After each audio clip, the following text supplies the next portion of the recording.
masyarakat yang sudah melakukan itu. Jadi saya kira tinggal bagaimana kita kemudian melakukan istilah saya relearning, gitu ya, belajar kembali ke masyarakat desa. Barangkali untuk untuk pengantar ya Pak Alvin, saya kira saya sudah sampai di sini dulu, nanti kita bisa diskusikan lebih lanjut. Ya, terima kasih.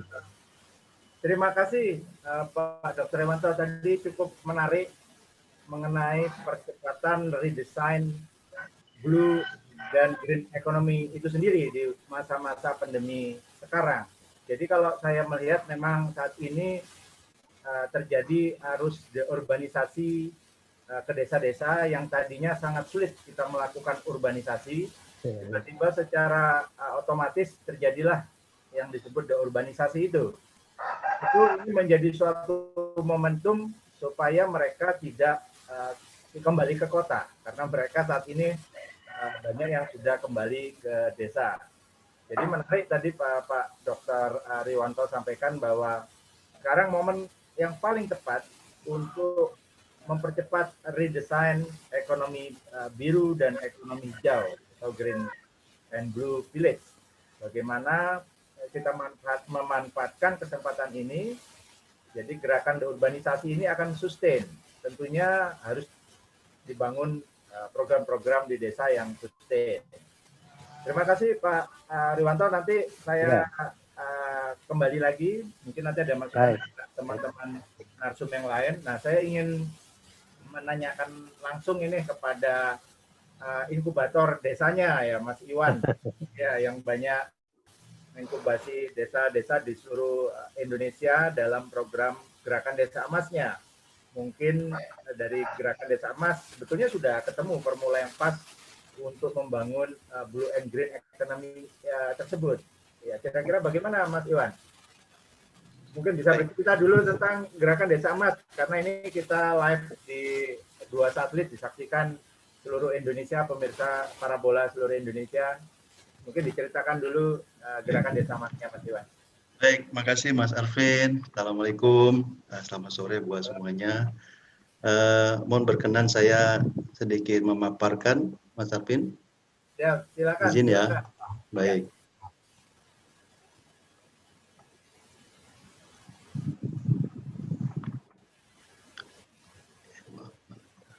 Dulu.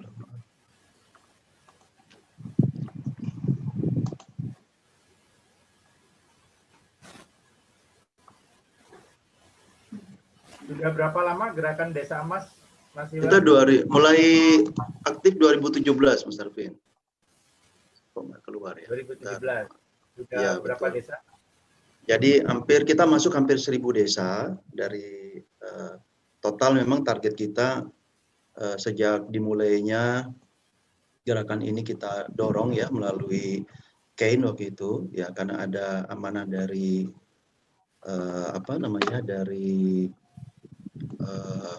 jadi ada konsorsium waktu itu di mana umat Islam di Jogja sedang berkumpul dan mereka juga minta untuk masuk ke desa-desa. Akhirnya beberapa kawan-kawan berinisiatif untuk mencari formula yang tepat begitu, bagaimana bisa membangun desa dengan cepat dan memiliki peta jalan. Ini yang barangkali akhirnya muncullah sebuah konsep yang kita sebut Gerakan Desa Emas. Saya cari ininya, baik Mas. Kok nggak keluar ya? Ya, silakan. Keluar nggak Mas ya? Saya nggak kelihatan nih. Keluar ya? Baik. Keluar sudah muncul ya? Sekali tulisannya. Muncul. Halo? Tapi seperti oke. Bagus sudah. Sudah Mas, baik. Oke. Tadi bagus. Ya. Oke. Jadi saya memulai dari ini. Memang Desa Emas ini kan sebuah lambang kemuliaan, lambang kemenangan, lambang kesejahteraan. Makanya warna itu ada 2, warna kehidupan yang ada warna hijau dan ada warna penghidupan atau warna emas. Di situ warna biru bicara tentang alam pikir, tentang ketinggian, tentang sebuah keinginan besar ya, yang sudah ke alamnya itu udah alamnya beda gitu. Ini yang kita sebut 2 hal. Maka ada istilah di dalam gerakan kita itu membangun rupiah dan ruhiyah, membangun kehidupan dan penghidupan. Memang harus seimbang. Jadi Itulah yang disebut green economy, bicara tentang keseimbangan, keteraturan, tentang masa depan yang tidak hanya di sini, tapi juga di tempat lain yang juga harus kita pikirkan, termasuk juga sustainable terhadap generasi.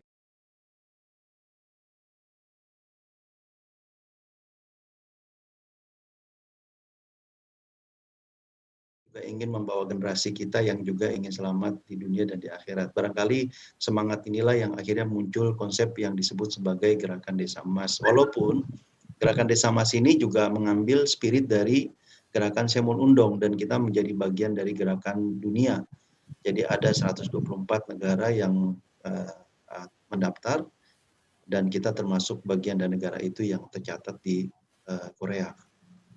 Nah, kenapa itu mulai? Ya karena kita fakta di lapangan kita ini jauh tertinggal dibanding dengan negara lain dari berbagai hal ya, termasuk manajemen desa, kemudian juga potensi desa, persoalan desa itu cukup banyak ya. Baik itu berkaitan dengan kemiskinan, bicara tentang pengangguran, infrastruktur dan lainnya, saya kira kita sudah sangat memahami itu. Tapi ada masalah utama yang kita coba definisikan menjadi 5 nih Mas Alvin. 1, persoalan yang paling mendasar di desa itu adalah mengenai karakter. Ini yang kita lihat menyelesaikannya perlu ada satu model. Nah ini yang kita coba ambil tekniknya dari beberapa negara yang mereka berhasil membangun karakter itu. Yang kedua kompetensi. Demikian juga persoalan ini harus kita jembatanin gitu karena gapnya terlalu tinggi antara kota dengan desa. Dan berbicara karakter, nanti bicara tentang indeks spiritual maupun indeks kelayakan di desa yang disebut sebagai indeks desa emas. Di situ nanti kelihatan bagaimana perkembangan mau-limonya, kemalingan, narkoba dan lainnya kita ukur sejauh mana perubahan-perubahan yang terjadi di masyarakat dengan berbagai indikasi ya, indikator yang kita lihat termasuk persaudaraan dan sebagainya. Nah, yang berikutnya persoalan mengenai infrastruktur dan kelembagaan ini juga yang kita lihat sangat bermasalah. Belum lagi sinergi lahan manajemen dan teknologi ini juga ada persoalan karena sebagian besar lahan dimiliki bukan oleh masyarakat desa, teknologi juga masih sangat terbatas, belum lagi pendanaan investasi, belum lagi bicara tentang pasar dan pergumulan. Jadi kalau kita masih melihat ada kekecewaan yang sangat tinggi di masyarakat desa karena dia tidak mampu menjual produknya, karena mereka tidak kesulitan dana akibat dari ketersediaan keuangan yang terbatas di desa, bahkan muncul kelompok-kelompok yang sengaja mencari kepentingan yang menjadikan mereka objek misalnya. Ini yang memang menjadi persoalan kita bersama. Nah, dikaitkan dengan tema kita hari ini bahwa Gerakan Desa Emas juga sangat mendukung adanya upaya untuk sustainable development ya. Ini saya kira sudah ditetapkan bahkan di PBB tahun 2015 bahwa Gerakan Semon Undong ini diamanahkan juga untuk mencapai 17 SDGs ini.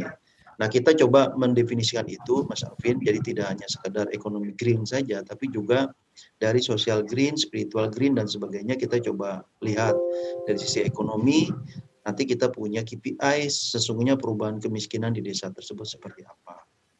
Kemudian kelaparan juga demikian, ya, ketahanan pangan kita dorong di setiap masyarakat desa, sehingga mereka membangun desa dengan sangat efektif, efisien, ya dengan bibit yang bagus, dengan teknik yang baik, dengan teknologi yang juga benar, begitu. Mereka bisa juga punya aplikasi yang kita siapkan juga untuk mampu menjual produk mereka.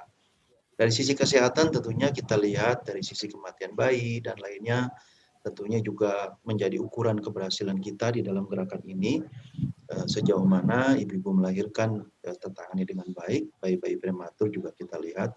Lalu pendidikan, bahkan pendidikan kita sudah kolaborasi dengan berbagai negara, termasuk Korea kemarin kita kirimkan, lalu Belanda juga kita kirim tenaga-tenaga yang dari desa untuk mereka bisa belajar dengan cepat dan bisa bersaing di tingkat global, tidak hanya lokal.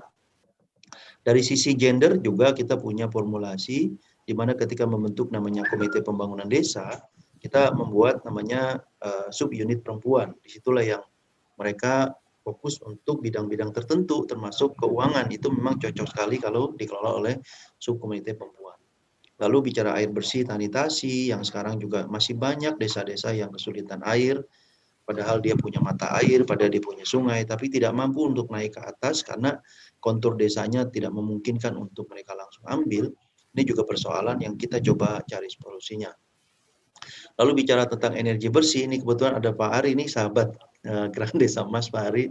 Ya. Terima kasih Pak. Ya, ini salah satu model yang kita tumbuhkan di desa, di mana ada produk yang sangat green ya, berbasis listrik yang kita coba buat di desa-desa, termasuk di Bali ya Mas Arvin. Insya Allah kita jadikan model pertama kali untuk green energy. Lalu kemudian bicara tentang pekerjaan layak, ini juga kita melihat persoalan masyarakat kita ini kan ujungnya bagaimana bisa mendapatkan uang dengan mudah begitu. Sehingga industri desa harus segera mungkin ditumbuhkan. Bagaimana mempercepat pertumbuhan itu, kita menggunakan teknik mengawinkan antara yang besar dengan yang kecil, yang kuat dengan yang lemah begitu, sehingga beberapa tempat kita berhasil membangun industri dimiliki oleh masyarakat desa. Tadi saya kasih contohnya, ada beberapa industri yang sudah dimiliki oleh desa dan mereka tentunya mendapatkan manfaat yang cukup besar. Lalu bicara tentang inovasi juga demikian, ada beberapa produk yang tentunya sulit untuk diekspor, akhirnya kita jadikan tepung bawang, lalu tepung cabai begitu, yang kita bisa bersaing di global begitu, dan itu bisa bertahan lama. Dan lainnya, saya kira masih banyak lagi yang ada 17 hal yang memang Gerakan Desa Emas sangat concern untuk mencapai sustainable ini. Tentunya kita perlu peta, Mas. Jadi bagaimana apapun ya perjalanan itu, kalau kita nggak punya peta pasti kita akan tersesat. Gitu. Apapun bisa sangat tidak efisien, bisa sangat tidak jelas begitu kalau kita tidak punya peta. Makanya di gerakan kita itu kita buatlah peta jalan yang disebut sebagai peta jalan gerakan Desa Emas ini dengan 5 pilar. Ini yang kita ambil dan kita sedikit modif dengan peta jalan yang dimiliki oleh Semol Undong Korea, dan tentunya ini juga sudah teruji di beberapa negara gitu. Yang pertama adalah karakter tentunya, yang kedua persaudaraan dan gotong royong di desa, itu kita desain dan kita tumbuhkan serta kita ukur keberhasilannya.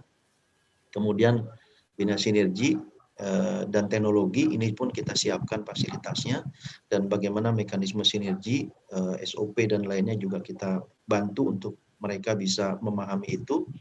Lalu kemudian bina dana dan investasi, dan yang terakhir adalah bina pasar dan industri desa. Barangkali ini sekilas tentang peta jalannya. Seperti apa itu gerakan Semol Undong atau Gerakan Desa Emas? Sederhana sekali Mas Arvin, dia hanya mendorong ada 3 karakter yang dimiliki oleh masyarakat desa.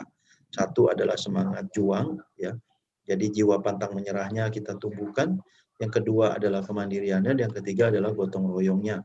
Nah, membuat nilai ini muncul, inilah yang kita punya strateginya atau tekniknya, metodenya, sehingga karakter ini bisa terus bertahan dan bisa menjadi alat untuk merubah desa tersebut. Nah, secara ringkas seperti ini, barangkali 5 pilar itu. Yang pertama revolusi mental, di dalamnya ada beberapa aktivitas roda kegiatan kita, ya, dari mulai seleksi patriot desa, kemudian juga di situ ada penyusunan BLS, baseline survey, kemudian kita buat namanya komite pembangunan desa. Artinya memang kita mendorong agar masyarakat ikut berpartisipasi dalam membangun, dan mereka mendapatkan manfaat atas partisipasi yang mereka lakukan. Nah, bagaimana teknik partisipasinya itu yang kita desain. Jadi mereka bekerja sama, mereka berkelompok, mereka memiliki mimpi bersama, lalu kemudian kita dorong mereka bersama-sama menyelesaikan persoalan dan juga membangun apa yang mereka inginkan. Itu yang berikutnya. Nah, kemudian yang bina saudara, ini kita bicara tentang revolusi mental, betah rumah. Jadi bagaimana desa itu terukur dari rumahnya, rumah mereka yang kemudian bisa menjadi model bagi desa mereka. Maka apa kemudian kita mulai dari betah rumah dulu, kemudian baru betah desa dan berkah sejahtera. Gitu. Dengan aktivitasnya yang kita lihat di sini ada 10 roda itu, ya, dari mulai pembentukan kelompok-kelompok, usaha bersama, lalu proyek-proyek yang paling mudah, kemudian proyek-proyek yang dihasilkan dari produk pengunggulan di desa, lalu membentuk produk-produk kreatif, ya, yang memang tidak hanya berdasarkan sumber daya alam, jadi sumber daya pengetahuan, sumber daya kreativitas itu dimunculkan juga. Tentu nanti larinya kepada produk kreatif dan pariwisata yang didesain dengan potensi yang ada saat itu. Dan seterusnya sampai dengan yang kita sebut sebagai 10 roda gerakan Desa Emas. Dari terjemahan 5 pilar, lalu kita terjemahkan menjadi 3 aturan dasar dan juga 5 proyek yang kita kembangkan di dalam gerakan Desa Emas. Nah, kuncinya tuh di sini, Mas Alvin. Jadi memang di dalam membangun desa itu ya harus ada petarung-petarung gitu. Nah, petarung itu yang kita sebut patriot desa yang bisa berperang melawan musuh di desa, apa itu kemiskinan, kelemahan, kemudian lainnya ya. Itu yang kita jelaskan, ini loh musuh kalian yang sesungguhnya. Lalu bagaimana cara melawannya, strateginya seperti apa, kemudian juga mental apa yang dimiliki untuk melawan itu, nah itu yang kita siapkan dan kita jelaskan. Maka latihannya aja seperti militer, Mas. Jadi mereka itu pagi, kalau sore juga upacara, lalu mereka harus terbiasa dengan lingkungan yang keras gitu. Jadi kita latih mereka di 2 lokasi, satu lokasi pantai, satu lagi lokasi gunung. Jadi orang yang terbiasa dengan suasana panas, dia merasakan nyaman, tapi ketika masuk ke gunung dia merasa. Jadi memang kita ada metode yang kita buat agar secara di tahap awal mereka sudah siap dengan situasi yang sangat beda, lalu dengan paradigma yang juga jauh berbeda begitu. Nah, ini yang kita lakukan di beberapa desa. Ini salah satu contohnya di Kabupaten Probolinggo. Nah, ini contohnya. Jadi beberapa yang sudah kita latih, yang apa aja sih yang dilakukan ketika bicara tentang membangun desa mereka. Ya, di sini ini yang dilakukan oleh mereka. Jadi ada satu desa yang pemilihan kepala desanya itu saja itu dibiayai oleh desa. Jadi mereka punya dana, jadi tidak lagi pemilihan desa itu dikeluarkan oleh kepala desa gitu. Dibayarin oleh masyarakat. Jimpitan mereka juga sangat tinggi, mereka sudah punya pom bensin, mereka punya kapal, 50 kapal gitu. Ini salah satu desa di nelayan ya, di pantai, namanya Desa Eretan Kulon di mana di Indramayu. Apa yang mereka lakukan di sini, karakter yang mereka bangun. Pertama, mereka ada gerakan-gerakan di komunitasnya, ada namanya itu gerakan pengajian di rumah dan di kapal. Jadi ada ustadz-ustadznya itu dikirim untuk tidak boleh ada lagi yang buta huruf Al-Quran gitu. Mereka sudah punya komitmen. Kalau di Tangerang ada namanya gerakan Hayala Shola, ini untuk yang mayoritas beragama Islam, mereka buat gerakan seperti itu. Lalu mereka juga gerakan namanya Sidena Sewu. Jadi mereka jimpitan itu ada 2, jimpitan dalam bentuk uang. Itu dilakukan oleh anak-anak yang SD, SMP, mereka setiap hari itu ada saweran, Rp1.000 dikumpulkan, lalu dikelola oleh Baitul Mal desa gitu. Lalu untuk yang bapak-bapaknya yang mereka punya, mereka bekerja sebagai nelayan, tiap dia pulang dari nelayan, itu mereka mengumpulkan ikan. Jadi ikan yang besar itu untuk kapal yang besar, ikan kecil untuk kapal yang kecil. Mereka jimpitan setiap hari. Mereka itu bekerja dan mereka berlatih untuk melemahkan dunia dengan cara berbagi begitu. Nah, ini yang dilakukan. Kemudian dari sisi kesehatan mereka juga tentunya menjaga betul kesehatan dengan cara tadi ada olahraga dan lainnya. Lalu kemudian mereka juga ada kegiatan-kegiatan pendidikan online ya, dan juga pelatihan keahlian digital yang mereka lakukan begitu. Nah, ini contoh bina karakter. Ya, tentunya ada pelatihan patriot desa. Kami waktu itu sempat melatih ada sekitar 30 orang ya di desa yang mereka bersedia menjadi relawan. Jadi tidak digaji, Mas Arvin. Mereka betul-betul dengan tulus menyatakan dirinya siap menjadi relawan yang disebut patriot desa. Lalu mereka buat pernyataan kesediaan itu, lalu kita latih. Nah, di dalam pelatihan itulah mereka didorong agar menjadi seorang entrepreneur. Karena EMAS itu singkatan, entrepreneur, mandiri, adil, dan sejahtera. Jadi dia harus mewujudkan spirit entrepreneurship di dalam desa tersebut. Nah, ini kegiatan-kegiatan lain yang dilakukan di Desa Eretan Kulon. Ya, di Bina Saudara mereka membentuk satu lembaga, di situ ada gerakan talim ibu-ibu, lalu gerakan untuk memperbaiki rumah, lalu membersihkan jalan dan lainnya. Kemudian juga gerakan sehat balita, ya. Kemudian juga mereka juga buat kegiatan-kegiatan yang membangun sinergitas dan juga teknologi, sehingga ada beberapa negara-negara yang cukup tertarik dan mereka akhirnya berkolaborasi dengan desa ini, termasuk dengan Jepang, dengan Belanda, ya, kemudian dengan juga termasuk juga ada beberapa yang masuk ke sana, termasuk juga Korea yang sempat mereka membuat kegiatan-kegiatan di desa tersebut yang akhirnya desa tersebut semakin dekat dengan global begitu. Dan inilah pendidikan kepada pemuda-pemuda desa agar mereka tidak minder begitu. Dan sekarang sudah ada beberapa yang ke Jerman, anak-anak mudanya ya ada 4 orang yang disiapkan untuk berangkat ke Jerman. Patriot desanya itu sudah berangkat hampir ke 10 negara karena prestasi dia cukup bagus untuk membangun masyarakat.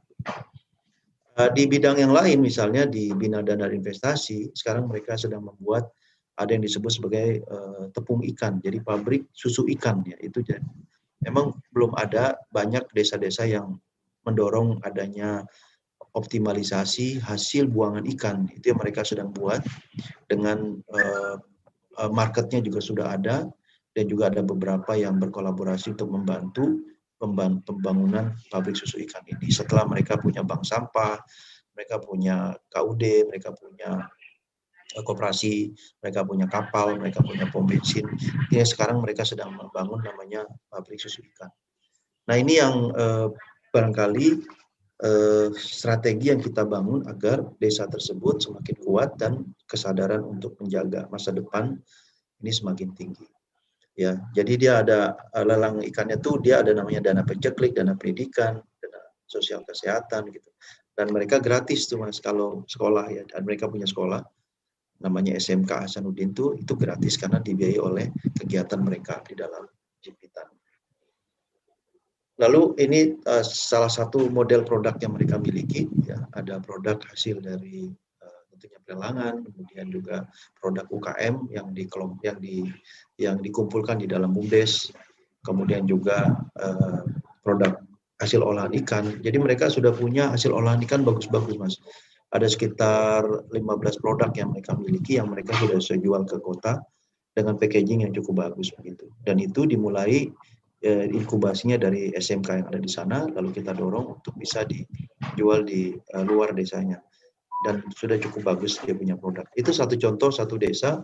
Ada lagi desa yang bahkan sudah memiliki industri, ada 3 pabrik yang senilainya 200 miliar, dimiliki oleh hampir 10.000 petani di Kalimantan Selatan.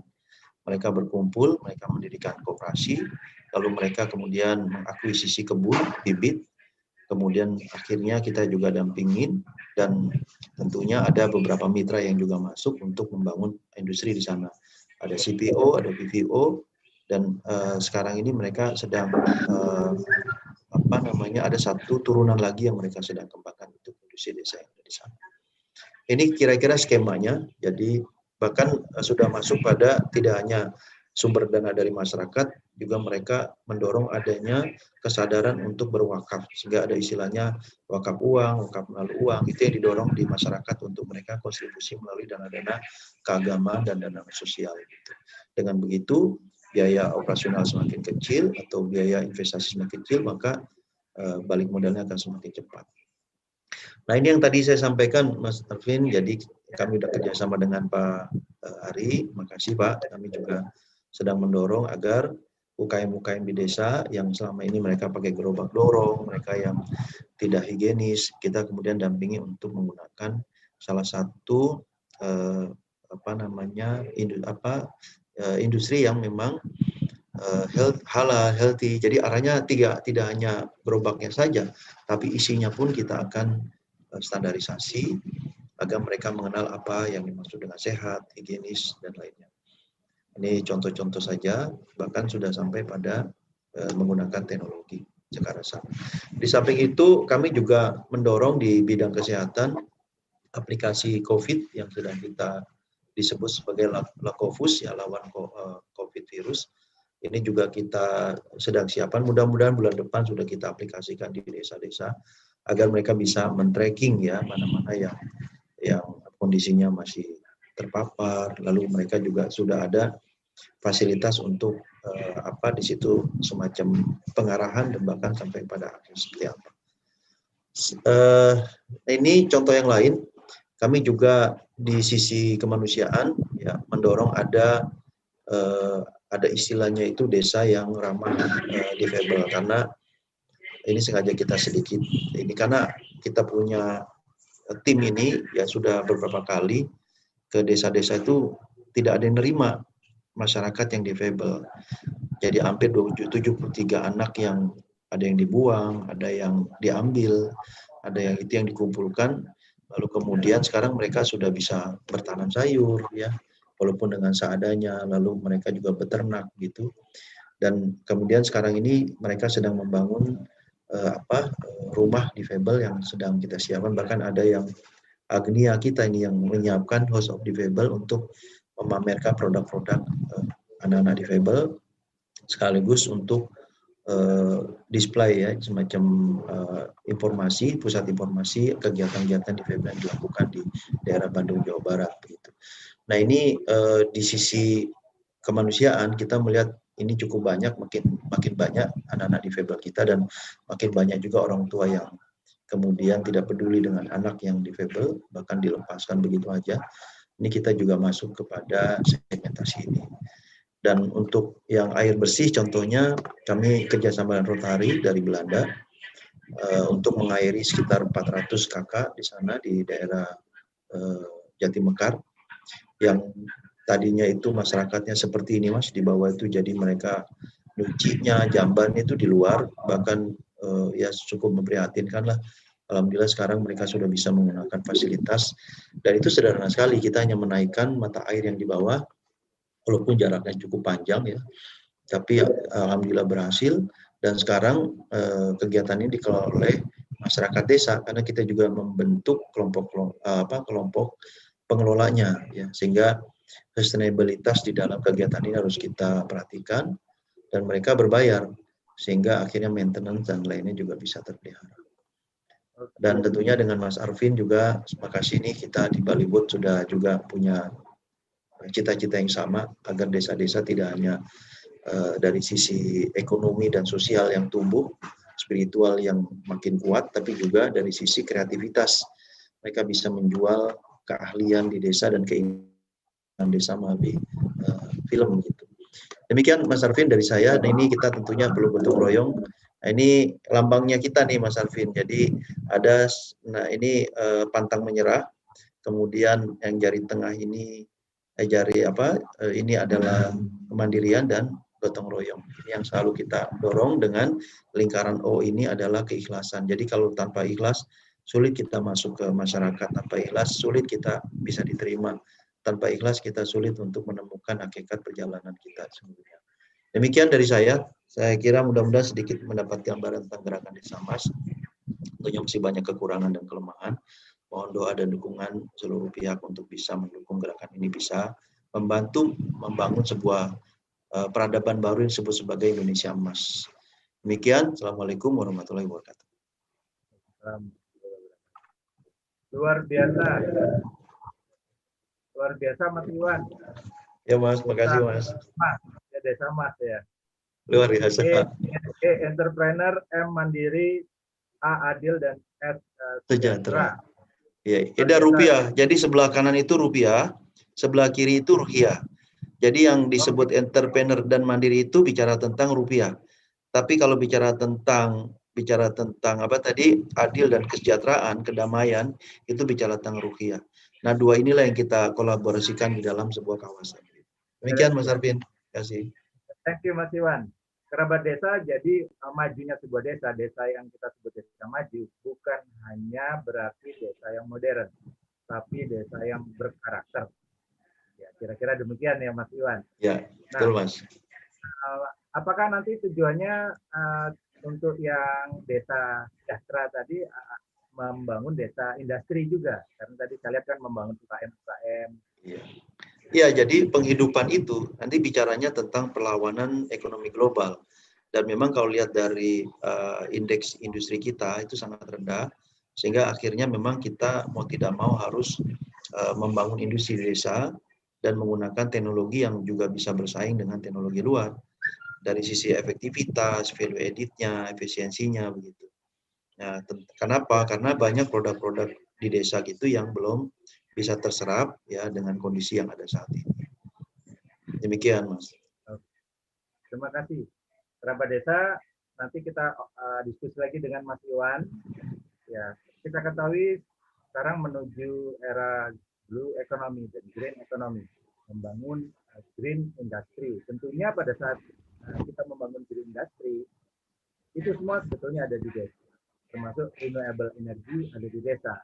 Jadi ke depan banyak industri-industri akan shifting ke desa. Tentunya dengan peningkatan SDM desa, semakin banyak nanti industri membangun desa bersama-sama dan menjadi green economy nasional.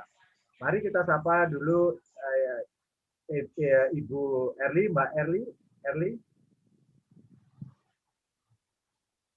Bu Erli, ya kita sapa dulu. Tadi Pak Mas Iwan berbicara tentang peran tetrahelix, jadi membangun sebuah kawasan desa yang terintegrasi atau smart village, dibutuhkan peran semua pihak atau tetrahelix ya.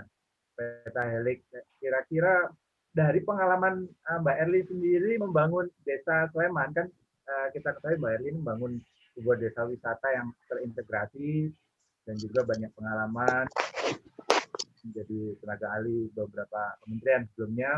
Nah, dan pelaku langsung di lapangan dan sekarang menjadi warga desa. Silakan. Kira-kira bagaimana kira-kira? Ya gini, terima kasih ya Arvin dan kawan-kawan semua. Saya sangat apresiasi dengan yang gerakan Desa Emas ya. Kebetulan kok saya baru dengar ya, mungkin memang saya yang kurang up to date ya dengan beberapa isu ya, karena memang gerakan-gerakan di desa itu kan jumlahnya banyak sekali ya, dan kami sendiri dari Pupuk kita itu dari perkumpulan untuk peningkatan usaha kecil, dan usaha kecil tentu kita tidak terbatas bagi mereka yang berada di sebuah sentra usaha gitu ya, atau klaster industri, tapi juga ke desa-desa. Apalagi sekarang kan ada dana desa yang cukup besar, sehingga kami juga beberapa lembaga termasuk Pupuk, Patiro, dan beberapa lembaga itu memang kita concern juga terhadap isu desa. Ada sebuah grup kita namakan kedesa.id Pak. Jadi itu, tapi memang kita itu tidak hanya sebatas masalah ekonomi ya, tapi semua termasuk kebijakan, kepemerintahan, dan lain-lain. Nah, kebetulan Pupuk sendiri karena kita memang concern ke isu usaha kecil, jadi kami itu mendirikan sebuah institusi namanya Sekolah Ekonomi Desa. Nah, Sekolah Ekonomi Desa ini berdiri sejak 2015, memang masih di bawah Pupuk ya, dan karena inisiatifnya juga berasal dari teman-teman yang aktif di kantor Pupuk, yang kantor perwakilan di Yogyakarta, jadi memang masih terbatas pendampingan langsung itu ada di sekitar 12 desa di Jogja, di DIY maksud saya, ada di masuk mayoritas di Gunung Kidul, Kulon Progo, dan Bantul. Jadi kami malah belum masuk ke Sleman sebenarnya. Nah, kebetulan kalau di Sleman ini ada kolaborasi baru gitu. Jadi ada dua hal yang sedang kami kerjakan sekarang. Yang pertama memang pendampingan khusus pada BUMDesa dan UKM di desa. Itu ada di 3 kabupaten ya, yang tadi saya sebutkan. Sebenarnya tidak hanya sebatas itu, kami sudah melakukan berbagai workshop, itu ada di Jawa Barat, kemudian ada di Kalimantan, di Jambi, Gorontalo, dan sebagainya. Jadi peserta berasal dari berbagai wilayah di Indonesia terhadap konsep sekolah ekonomi desa. Yang jelas kalau kami itu mengusung pengembangan ekonomi desa berdasarkan daya saing ya. Jadi daya saing UKM di desa. Makanya sekarang di mana saya juga sekarang menjadi warga desa, jadi di Desa Margodadi, Kecamatan Segan, Kabupaten Sleman. Monggo kalau silahkan mau datang ke lokasi kami.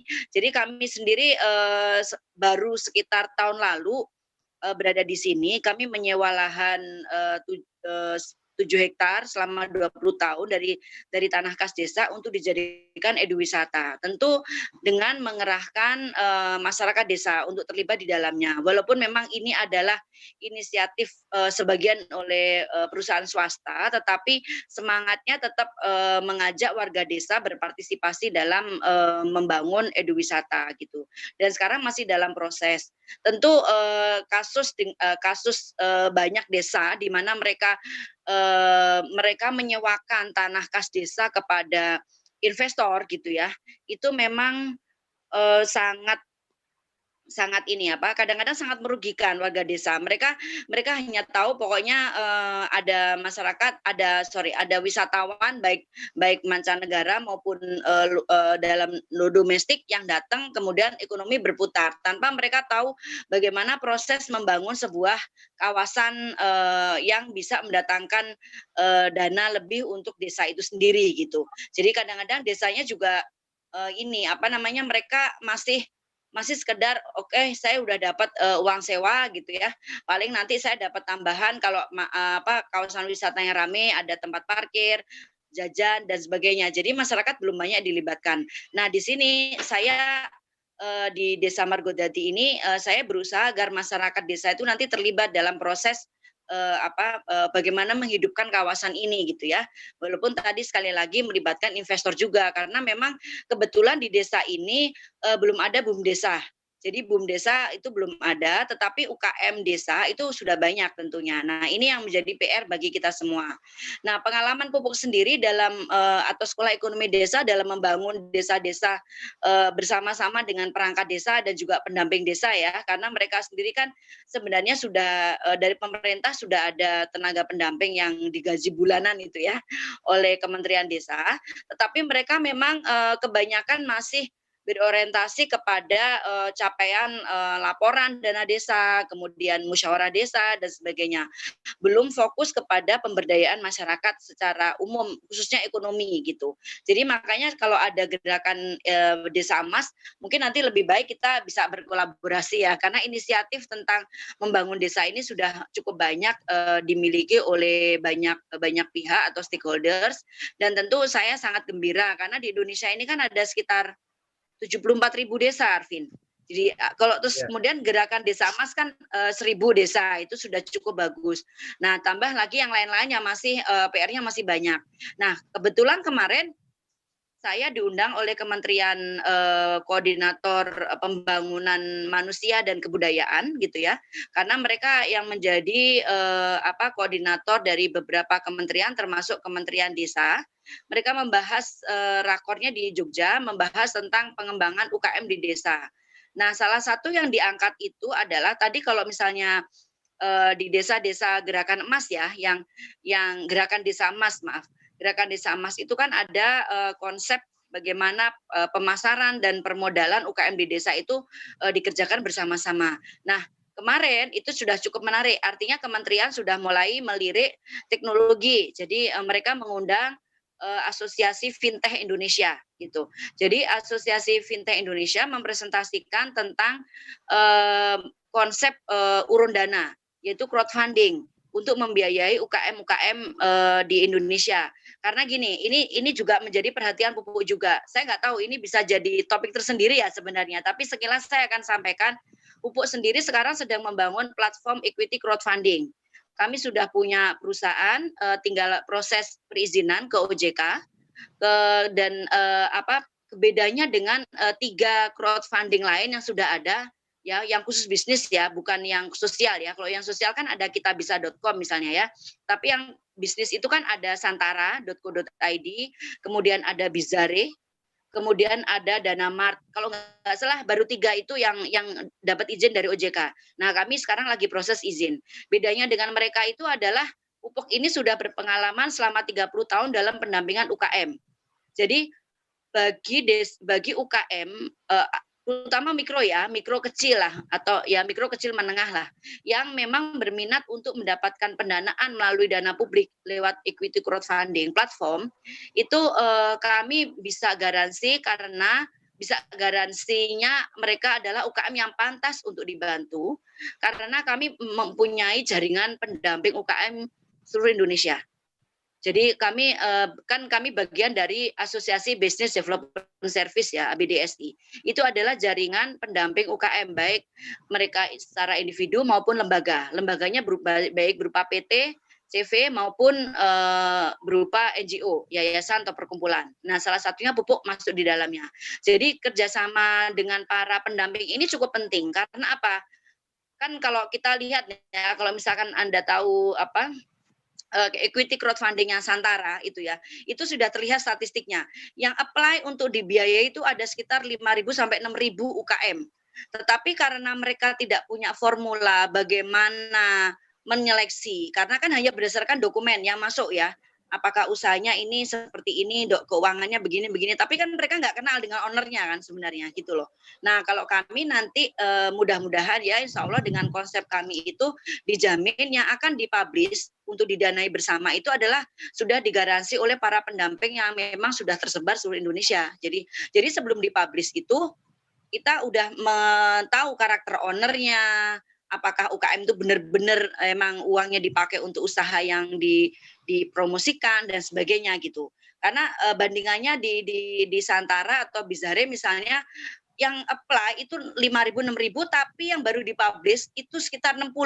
Jadi kan jauh banget kan, karena mungkin metode untuk mencari benar UKM yang benar-benar pantas dan memang dia bisa didanai publik itu tidak mudah gitu, karena si penyelenggara platform ini harus mengetahui betul siapa sih sebenarnya yang punya ini gitu kan, gitu loh. Nah itu yang mungkin hal yang unggul yang kami miliki gitu. Jadi kami kemarin sudah melakukan workshop dihadiri oleh 100 orang lebih. Secara online juga dibuka oleh OJK, Kementerian Koperasi UKM, mereka menyambut baik karena memang betul Mas Fuad ya, Mas Iwan Fuad ya, bahwa pendanaan UKM itu tidak mudah untuk di-apply diakses oleh para UKM karena mereka khawatir tentang kolateral misalnya ya. Kalau kemudian juga bunga kredit dan sebagainya. Kalau nanti konsepnya adalah bagi hasil atau misalnya berdasarkan gotong royong, misalnya memakai dana dari tadi Baitul Mal dan sebagainya, itu tetap kan ada jaminan tertentu yang harus kemungkinan ya ada jaminan tertentu yang paling tidak harus dikemukakan, karena kalau bersih kolateral itu akan sulit institusi keuangan itu untuk mengabulkan seperti itu.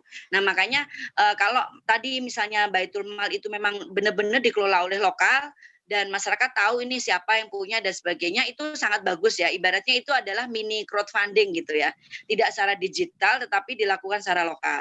Nah ini yang akan kami terapkan nanti di desa-desa yang akan kami dampingi juga. Kemarin saya sudah bicara dengan asosiasi fintech dan mereka itu sangat berterima kasih karena memang itu yang dibutuhkan oleh UKM di desa. Mereka butuh alternatif model pembiayaan yang tidak sistemnya simpan pinjam gitu. Jadi ini kan sistem yang lain. Jadi ini penyertaan dana. Jadi kayak penyertaan saham. Jadi masyarakat sama-sama memiliki UKM tetangganya misalkan begitu. Jadi tetangganya awalnya mungkin secara manual gitu ya. Oke, saya butuh pinjam ke tetangga untuk membiayai modal awal gitu kan. Nah, sekarang digotong royong rame-rame, jadi gotong royong yang mendanai sebuah usaha itu bareng-bareng gitu.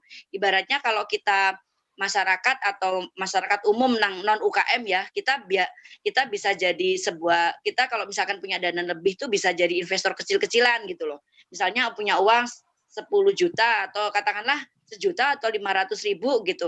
Tapi kita bisa nyumbang nih 200.000 untuk UKM A gitu, 200.000 untuk UKM B, kan itu kan udah gotong royong kan semuanya. Nah ini konsep yang harus kita kita promosikan gitu, dan kami juga berharap OJK dengan perizinan yang mereka, dengan peraturan yang mereka tetapkan gitu ya, itu tidak berubah, tetapi tetap memberikan pengawasan yang cukup ketat karena biar tidak banyak platform yang menyalahgunakan ini kalau mereka berhasil lolos untuk mendapatkan izin operasional dari OJK gitu.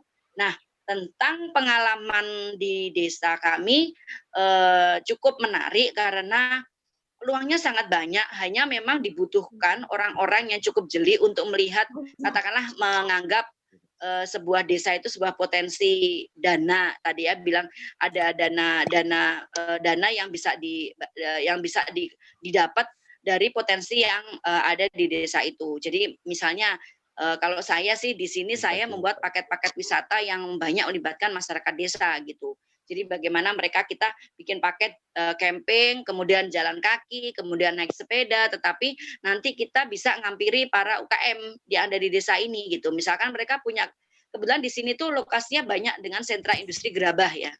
Jadi bikin genteng gitu. Jadi genteng itu yang nantinya bisa jadi salah satu ajang destinasi atau daya tarik wisata bagi masyarakat yang ingin belajar. Nah, nanti misalnya ada sentra industri batik dan sebagainya, itu bisa jadi wisata tersendiri gitu. Dan saya yakin kalau di desa-desa yang lain itu cukup banyak, termasuk nanti misalnya jika ada kegiatan-kegiatan bernuansa seni dan budaya, itu yang bisa dipublikasikan secara luas. Itu sih saya pikir ya, inisiasi dari Mas Arvin dan kawan-kawan di Bollywood ini cukup bagus karena benar-benar partisipasi masyarakat lewat pentahelik ya, itu dari masyarakat, dari komunitas, kemudian dari pemerintah, dari perguruan tinggi, dan dari perusahaan swasta gitu ya, dan juga dari satu lagi itu dari ada penta ya, satu lagi tadi perguruan tinggi, masyarakat, komunitas, perusahaan swasta, dan juga mungkin publik ya secara umum itu bisa berpartisipasi di dalam pembangunan masyarakat desa. Nah, ini merupakan salah satu hal yang menurut saya pengalaman kami dalam pendampingan ini memang harus disinergikan. Itu sama dengan konsep meningkatkan daya saing di daerah. Jadi kita tarik yang kecil. Kalau kita bicara desa berarti konsep daya saing di desa gitu ya. Nah, Pupuk sendiri juga punya tuh konsepnya namanya sistem inovasi daerah. Kalau mau cerita lebih panjang lagi, tapi intinya samalah bagaimana kita meningkatkan daya saing desa atau daerah dengan melibatkan semua sektor, tadi pentahelik, plus jaringan-jaringan yang ada di situ. Karena kalau kita bicara tentang klaster industri, itu sebenarnya tidak terkait dengan tempat gitu ya. Kalau sentra usaha itu mungkin bisa dalam satu tempat tertentu, tapi kalau kita bicara klaster industri, itu menyangkut masalah jaringan bahan baku, pemasaran gitu ya, sistem produksi dan sebagainya. Dan tentu itu tidak terbatas hanya di satu lokasi wilayah ya, tetapi bisa menyangkut ke wilayah yang lain. Itu sih. Terima kasih atas perhatiannya.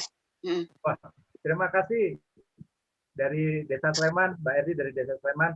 Saya terbayang misalnya desa di Indonesia ada berapa tadi, hampir 80.000 dengan bersinerginya Gerakan Desa Emas dan Pupuk yang fokus di UKM desa. Bayangkan jika bisa membangun 5.000 desa industri skala ekspor misalnya, ya kan bisa menjadi kekuatan ekonomi bangsa ini melalui green ekonomi desa. Tadi menarik tentang sekolah ekonomi desa ya, sekolah ekonomi desa yang diterapkan. Apakah mungkin jadi yang saya kebayang saat ini kan banyak dilakukan program-program belajar melalui prakerja. Apakah bisa program prakerja itu difokuskan untuk mendidik mereka yang sudah kembali ke desa secara tidak sengaja akibat COVID ini. Jadi mereka dibuatkan skema industri, diberikan beasiswa, kemudian dibayar untuk belajar, untuk bekerja, tapi nanti lulus tidak boleh pergi dulu dari desanya, harus bangun desanya. Ya, jadi bagaimana akhirnya program prakerja kan berujung kepada sebuah skema baru. Bayangkan pada saat pandemi usai, kita bisa membangun banyak sekali desa ekspor industri oleh program ini, melalui sekolah ekonomi desa, kan bagus nanti ya. Kira-kira gimana? Apakah bisa paralel dengan itu sekolah ekonomi desanya?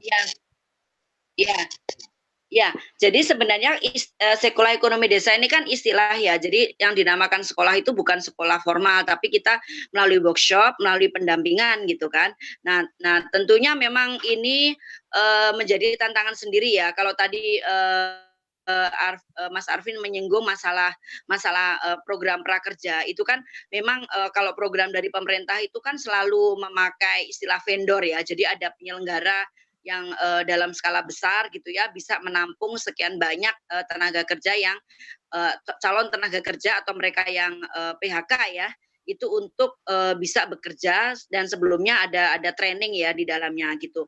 Nah kalau mau kolaborasi sih silahkan saja, tetapi kebetulan kami sendiri pada saat ada bidding ya tentang prakerja ini kami belum mengapply ya, karena memang dibutuhkan infrastruktur yang cukup besar, karena kan ini programnya program online ya. Jadi mereka diminta untuk penyelenggara ini membuat sebuah ruang belajar online yang cukup besar, skalanya bisa sampai ribuan bahkan ratusan ribu, karena kan targetnya sekitar berapa kemarin, 7 juta ya kalau nggak salah ya, 7 juta yang apply gitu ya. Mereka dikasih dana, tetapi sebagian itu untuk membiayai kursus yang secara online, dan kemudian juga membelanjakan vouchernya itu untuk sebagian berbelanja di mitra-mitra pemerintah yang menyelenggarakan pelatihan prakerja itu gitu. Jadi memang itu konsepnya itu sebenarnya cukup bagus, karena mereka ibaratnya integrated ya. Jadi ada trainingnya, kemudian ada kalau misalkan training dia kemudian tertarik untuk berusaha di sektor tertentu. Nah, untuk membelanjakan modalnya itu untuk membuat sebuah usaha tertentu itu kan butuh produk ya. Nah, produk-produknya itu bisa mereka beli melalui dari voucher ke marketplace gitu ya, yang sudah ditunjuk juga gitu. Nah, sebenarnya itu integrasi banget. Cuma ya gitu, yang main kan akhirnya kan hanya lembaga-lembaga atau institusi yang besar ya. Artinya mereka yang sudah modalnya kuat ya. Mereka kayak membelanjakan ke Tokopedia, ke Bibli dan sebagainya, itu kan ibaratnya mereka sudah beyond of startup gitu. Jadi sudah bukan startup lagi, mereka sudah bagian dari jaringan ekonomi global gitu. Inilah yang kemudian masih kesulitan bagi UKM mengakses hal-hal seperti ini. Nah, tetapi pemerintah memang punya program lain seperti ada panduan yang kemarin baru dikeluarkan, bagaimana agar jasa atau agar UKM dan koperasi itu bisa mengakses atau menyediakan barang dan jasa yang dibutuhkan oleh pemerintah. Nah, itu sudah mulai bisa tuh di situ. Hanya saja kami dari Sekolah Ekonomi Desa belum sempat ada workshop soal itu. Jadi kami masih menjadwalkan. Mudah-mudahan nanti di beberapa waktu yang tidak lama lagi kami akan menjadwalkan beberapa workshop menyangkut hal itu gitu ya. Bagaimana caranya agar UKM di desa itu bisa mengakses bisa mengakses kebutuhan pemerintah terhadap barang dan jasa. Jadi yang suppliernya itu tidak terbatas kepada mereka yang bermodal kuat, tapi juga yang punyanya si ownernya itu adalah usaha kecil menengah dan juga koperasi. Itu Mas Arvin. Ya. Jadi kalau nanti mau bersinergi sih kami sudah mempromosikan SED Sekolah Ekonomi Desa ini ke Kementerian Desa juga ya.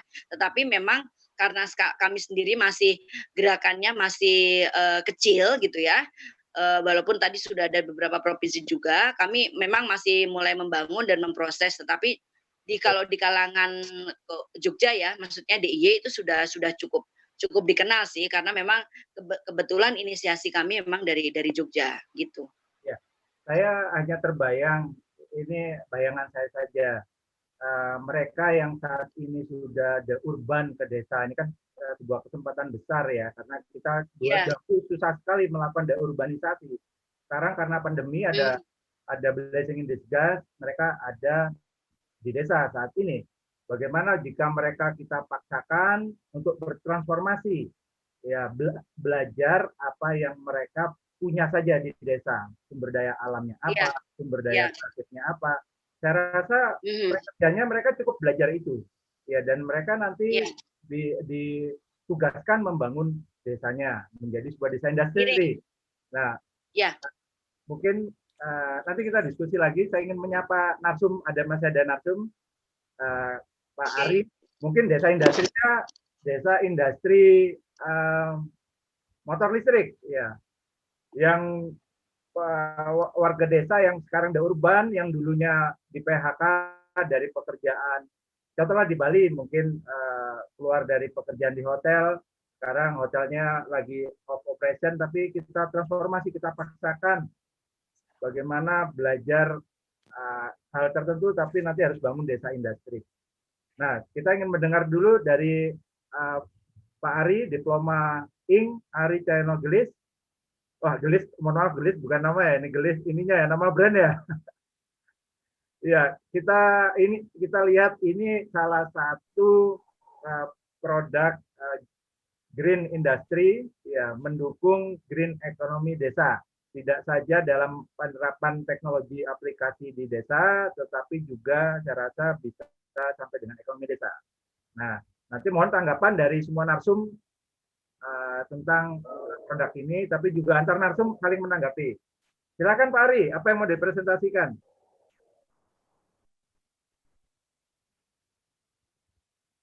Pak Ari, silakan. Ya, ya terima kasih banyak Mas Arvin. Selamat siang kerabat desa. Selamat siang sahabat saya Pak Iwan Fuad dan Pak Riwanto, Ibu Erli, dan saya juga punya sahabat di sini sedang menonton Pak Subiono. Beliau ini ahli dalam bidang penerbangan ya, aviation. Beliau sangat tertarik dengan liputan di sini. Jadi beliau akan saya undang. Ya. Baik, terima kasih. Saya akan coba untuk Silakan Pak Ari.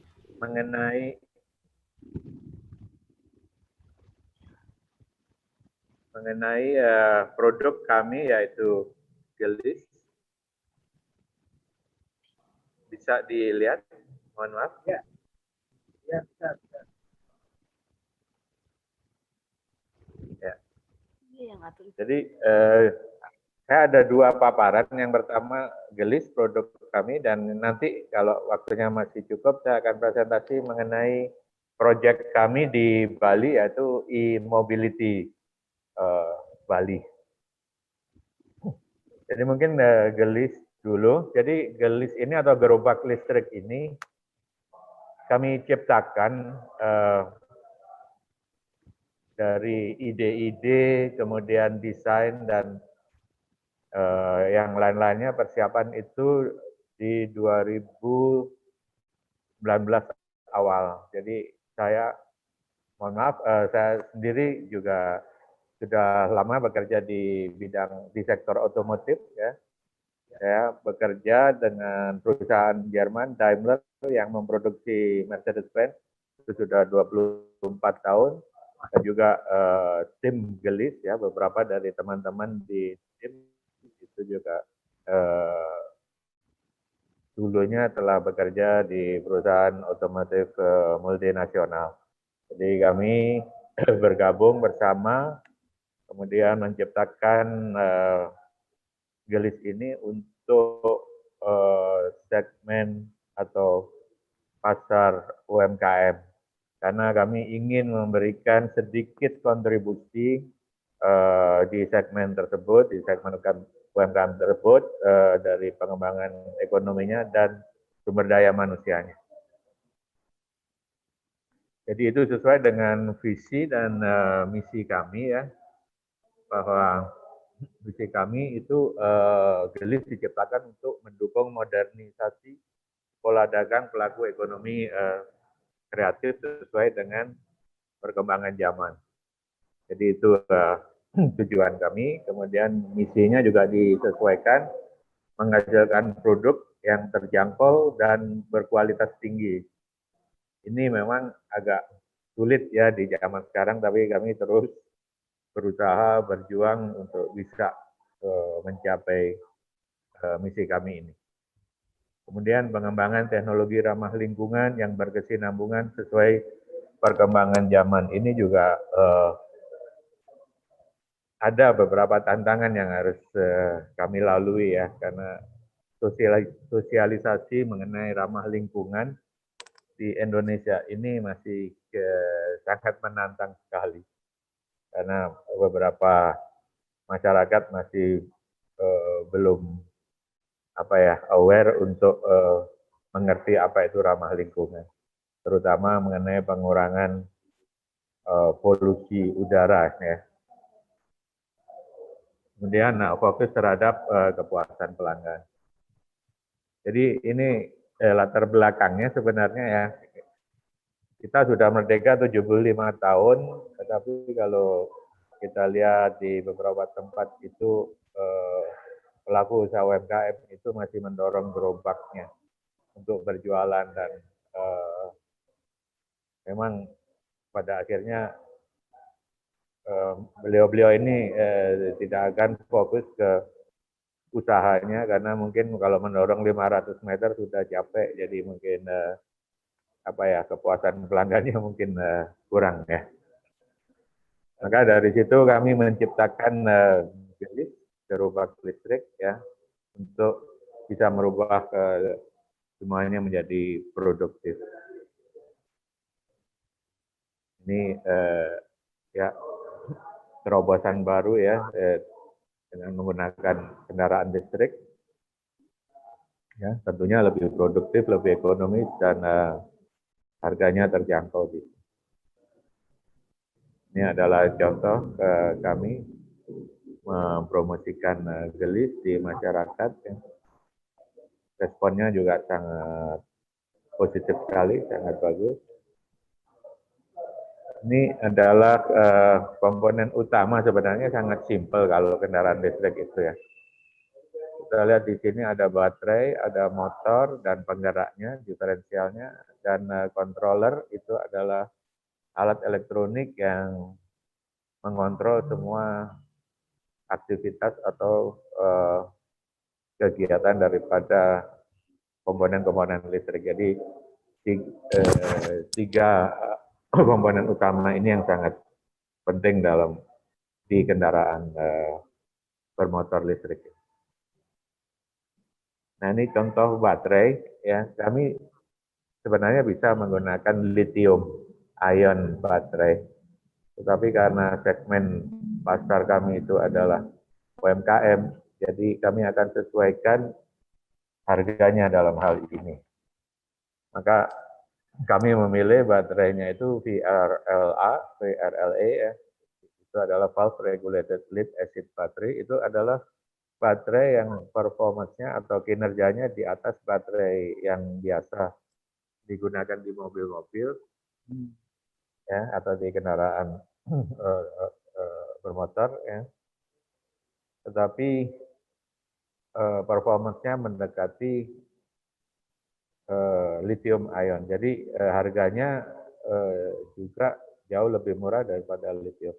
Jadi kami memilih baterai itu supaya bisa masuk ke pasar UMKM dalam hal ini. Jadi kalau kita lihat perhitungannya, kalau kami menggunakan 48 volt baterai dan 26 ampere hour itu penggunaannya sampai dengan 1,5 jam atau 45 km jangkauannya. Kalau kita menggunakan kapasitas baterai yang lebih besar, ini contohnya sebelah kanan 64 ampere hour ya dengan 48 volt itu kita bisa mengendarai kendaraan tersebut, Gelis menggunakan Gelis tersebut dalam waktu 3,8 jam. Jadi hampir 4 jam bisa kita gunakan atau 114 km.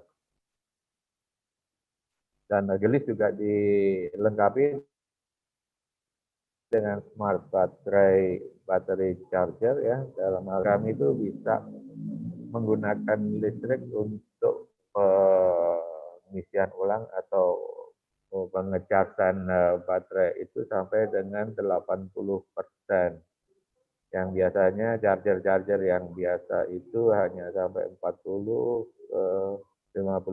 Jadi ini lebih ke energy saving. Kemudian ada automatic stop, ya, dia akan berhenti kalau baterainya sudah penuh isinya. Kemudian multi stage charging ini juga bisa diaplikasikan di baterai charger Gelis ya. Kemudian recovery baterai capacity, jadi di sini dengan charger ini maka baterai itu bisa diperbaiki dengan sendirinya. Ya, jadi dia akan membersihkan kerak-kerak dan lain-lain sehingga performance-nya akan lebih bagus. Kemudian di sini yang paling penting sebenarnya yang selalu kami sosialisasikan kepada pelanggan kami atau ke masyarakat ya yang ingin mencoba mengoperasikan gelis, yaitu mengenai efisiensi daripada kendaraan listrik kami ya. Jadi kalau kita lihat di sebelah kiri itu adalah operational cost-nya untuk gelis per kilometer. Kalau kita lihat yang berwarna biru itu hanya Rp62 per kilometer, di mana yang kendaraan roda 3 yang menggunakan bahan bakar minyak itu biaya operasional per kilometernya adalah Rp261. Jadi kalau dibandingkan antara gelis dan kendaraan 3 roda yang menggunakan mesin BBM itu gelis 75% lebih ekonomis. Jadi itu per kilometer kalau kita menghitungnya per tahun itu udah sangat-sangat signifikan sekali perbedaannya. Jadi itu yang kami selalu sosialisasikan kepada masyarakat maupun pelanggan gelis.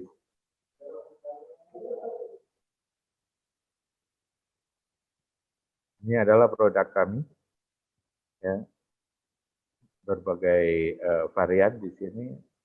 Jadi di sini kami juga bekerja sama dengan beberapa organisasi, terutama berkolaborasi dengan Gerakan Desa Emas ya, bahwa nanti kami akan menyediakan sasis gelis ya yang gambarnya di tengah bawah itu yang tidak ada gerobaknya. Nah dari situ nanti kami bersama-sama dengan GDE untuk memberi pelajaran, memberikan training dengan teman-teman di desa di desa ya untuk bisa membuat gerobak dan membuat beberapa komponen dari gelis yang dimana nanti hasil daripada pembuatan itu akan kami beli dan kami pasang di gerobak listrik untuk dipasarkan. Ini adalah tipe yang lain. Ini adalah spesifikasinya ya. Jadi motornya itu 800 watt, baterainya itu yang standar kami menggunakan 26 ampere hour ya dengan 48 volt ya. Kemudian kemampuan tanjakannya adalah 15 derajat atau 30% dan daya angkutnya itu 300 kg. Jadi ini cukup untuk berjualan di jalan ya oleh teman-teman kita pelaku usaha UMKM. Layanan purna jual ini juga sangat menantang karena kendaraan listrik atau bermotor listrik kami ini sangat-sangat baru di pasar Indonesia. Jadi banyak yang khawatir bahwa layanan purna jualnya itu tidak ada dan sulit dan lain-lain. Jadi kami telah mengantisipasi itu dan juga kami sebagai APM ya agen pemegang merek yang sudah diregistrasi di Kementerian Perindustrian, maka kami bertanggung jawab untuk menyiapkan layanan purna jual maupun layanan penjualan daripada produk kami di sini. Kemudian kolaborasi ya kami memang ingin membantu pelaku UMKM itu untuk bisa mendapatkan gelis ya untuk alat bantu usaha dagang mereka. Jadi dengan ini mereka kalau kita jual langsung ke pelaku usaha UMKM itu akan sangat berat karena harganya juga tidak murah ya, karena harga dari gelis ini antara 17 juta sampai 22 juta. Jadi mungkin mereka akan sedikit keberatan ya kalau untuk membeli gelis langsung. Dan oleh karena itu, maka kami berkolaborasi dalam hal pemasaran itu, ya contohnya dengan GDE ya, Gerakan Desa Emas, kemudian dengan organisasi UMKM, kemudian BUMDes, Pemkab, Pemkot, kemudian beberapa organisasi ya yang potensial bisa menggunakan gerobak listrik kami. Kemudian kami juga menyiapkan ekosistem dalam hal ini, jadi kami tidak hanya menjual produk, tapi kami ingin bersinergi seperti yang tadi Ibu Erli utarakan sebelumnya. Ya, kami ingin bersinergi dengan pihak manapun untuk bisa saling mengisi dan saling mengembangkan aktivitas ataupun usahanya.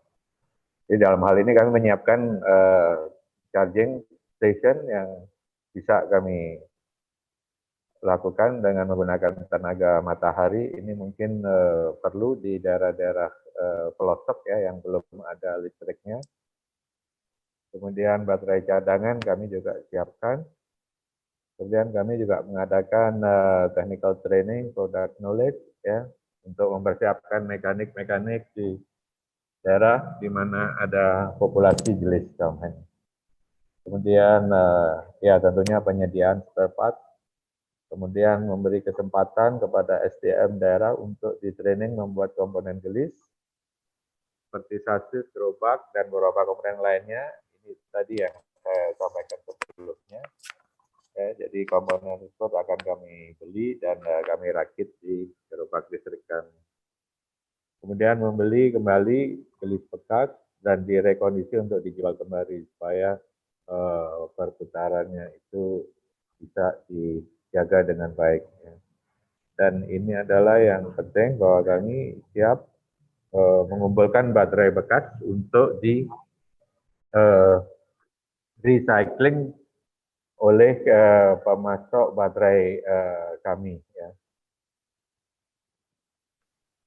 Jadi kemudian menyiapkan pendanaan dalam hal ini melalui bank, koperasi, perusahaan riset dan lain. Jadi kami juga sudah bekerjasama dengan BRI ya untuk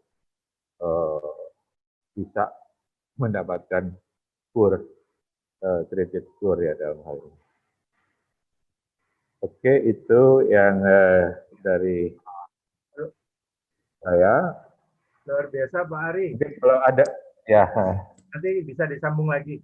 Pak Ari, jadi di desa itu bisa diajak membangun komponen-komponennya ya? Bisa sekali Pak. Dari gerobaknya ya, gerobak gelisnya ya? Ya.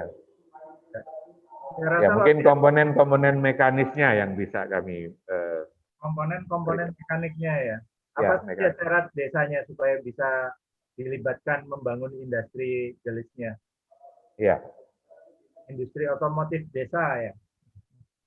Ya, mudah-mudahan bisa dilakukan dengan kerjasama yang baik. Oke. Semoga bisa bersinergi dengan desa ya Pak Arya.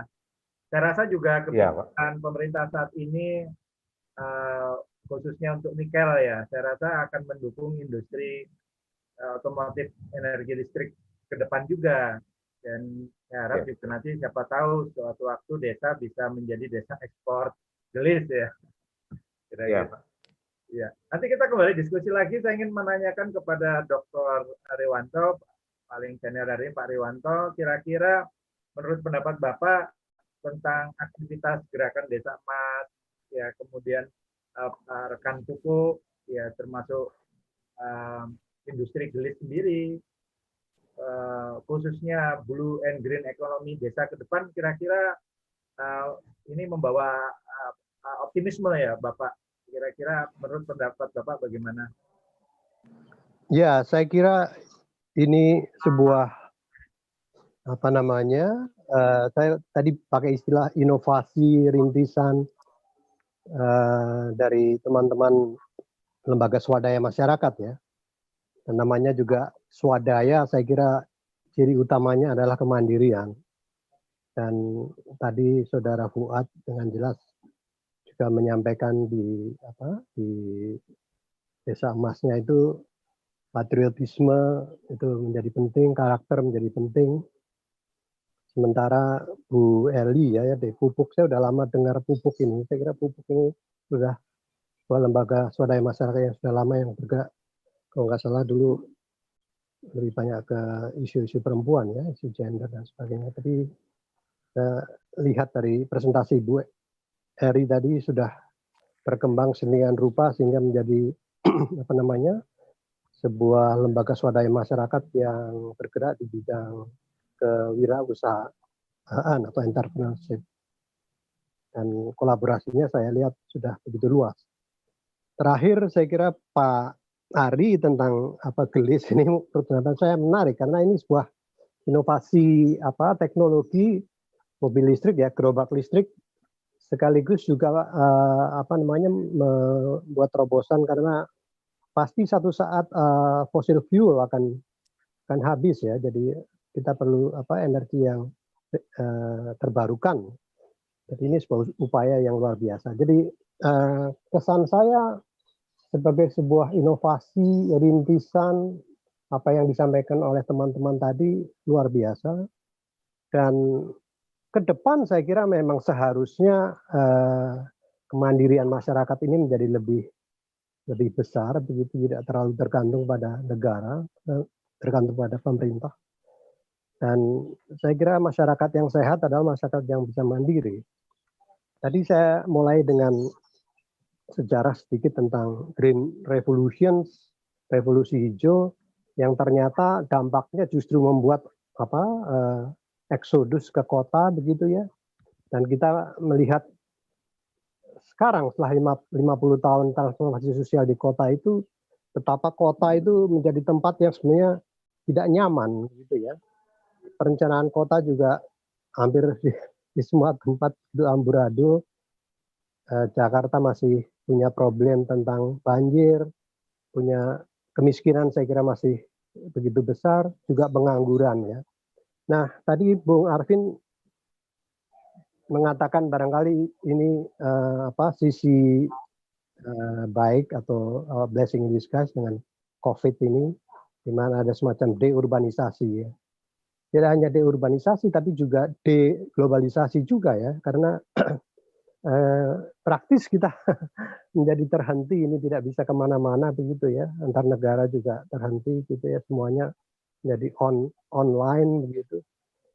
Dan apa yang dilakukan oleh Pak Fuad, Bu Eri, dan Pak Ari, saya kira sebuah contoh bahwa saya kira mereka melakukan ini sebelum COVID ya, dan memang sekarang tadi dikatakan sebagai momentum yang tepat karena ada deurbanisasi, deglobalisasi. Mudah-mudahan rintisan atau inovasi ini, dan saya kira sudah begitu besar ya. Tadi Desa Emas sudah mencapai 1000-an desa begitu ya. Saya nggak tahu Bu Pupuk, saya kira juga sudah ada di mana-mana. Tidak bisa tidak saya mengatakan bahwa ini semacam optimisme ke depan ya, Evin ya. Saya kira optimisme bahwa pada akhirnya kita harus bisa mandiri begitu, swadaya, berdiri di atas kaki sendiri. Dasarnya tentu saja gotong royong, kerjasama, kolaborasi, apapun namanya begitu ya. Dan Indonesia ini kan begitu besar. Ini negara keempat terbesar secara demografi gitu ya, secara demografis setelah Cina, India, Amerika baru kita. Dan saya kira menjadi tantangan besar penyediaan lapangan kerja. Saya kira ini isu yang saya kira hangat hari ini. Tadi kan teman-teman di sini telah melakukan inovasi, inisiasi dan sebagainya, rintisan untuk menciptakan lapangan kerja. Jadi saya kira mereka tidak hanya memprotes, tidak hanya omong, tapi telah lama melakukan sesuatu yang konkret gitu. Jadi kesimpulan saya kira kita harus optimis ke depan. Dan lagi-lagi keswadayaan harus kita kita perbesar begitu ya, kemandirian. Dan lagi-lagi kalau kita kembali ke green economy atau blue economy atau green village, maka satu prinsip yang mungkin tidak adalah mencoba berusaha ramah dengan lingkungan. Karena kalau tidak kita akan merusak diri sendiri. Jadi saya kira gerakan kembali ke desa, saya kira sebuah gerakan yang harus kita perkuat, dan ini momentum yang paling baik. Saya kira begitu, Bung Arvin, dan mudah-mudahan ini sebuah diskusi yang bermutu menurut saya, dan telah menunjukkan hasil yang sangat baik, konkret di lapangan dalam hal penciptaan lapangan kerja, tapi juga dalam penciptaan produk-produk teknologi yang ramah lingkungan. Terima kasih. Terima kasih Pak Riwanto, Bapak. Kerabat desa yang budiman, kerabat TV desa yang budiman, saat ini adalah saat pandemi, waktunya kita bertransformasi global, tidak bertransformasi semu. Kalau kita transformasi semu, kita hanya kembali ke masa lalu atau bahkan di bawahnya. Hanya dengan inovasi, terobosan-terobosan, kita bisa melakukan transformasi global, dan kita bisa mengambil momentum terutama dari desa. Kita kembali ke Mas Iwan. Mas Iwan, tadi menarik, tadi Mbak Erli sempat bicara soal platform fintech desa. Saya kebayang sebetulnya platform e-commerce luar yang besar-besar itu kayak Alibaba, Amazon. Ya, saya melihat mereka itu justru menyebabkan UKM negaranya mereka itu jadi ekspor, ya, walaupun dalam skala spesifik ya, yang istilahnya niche market lah.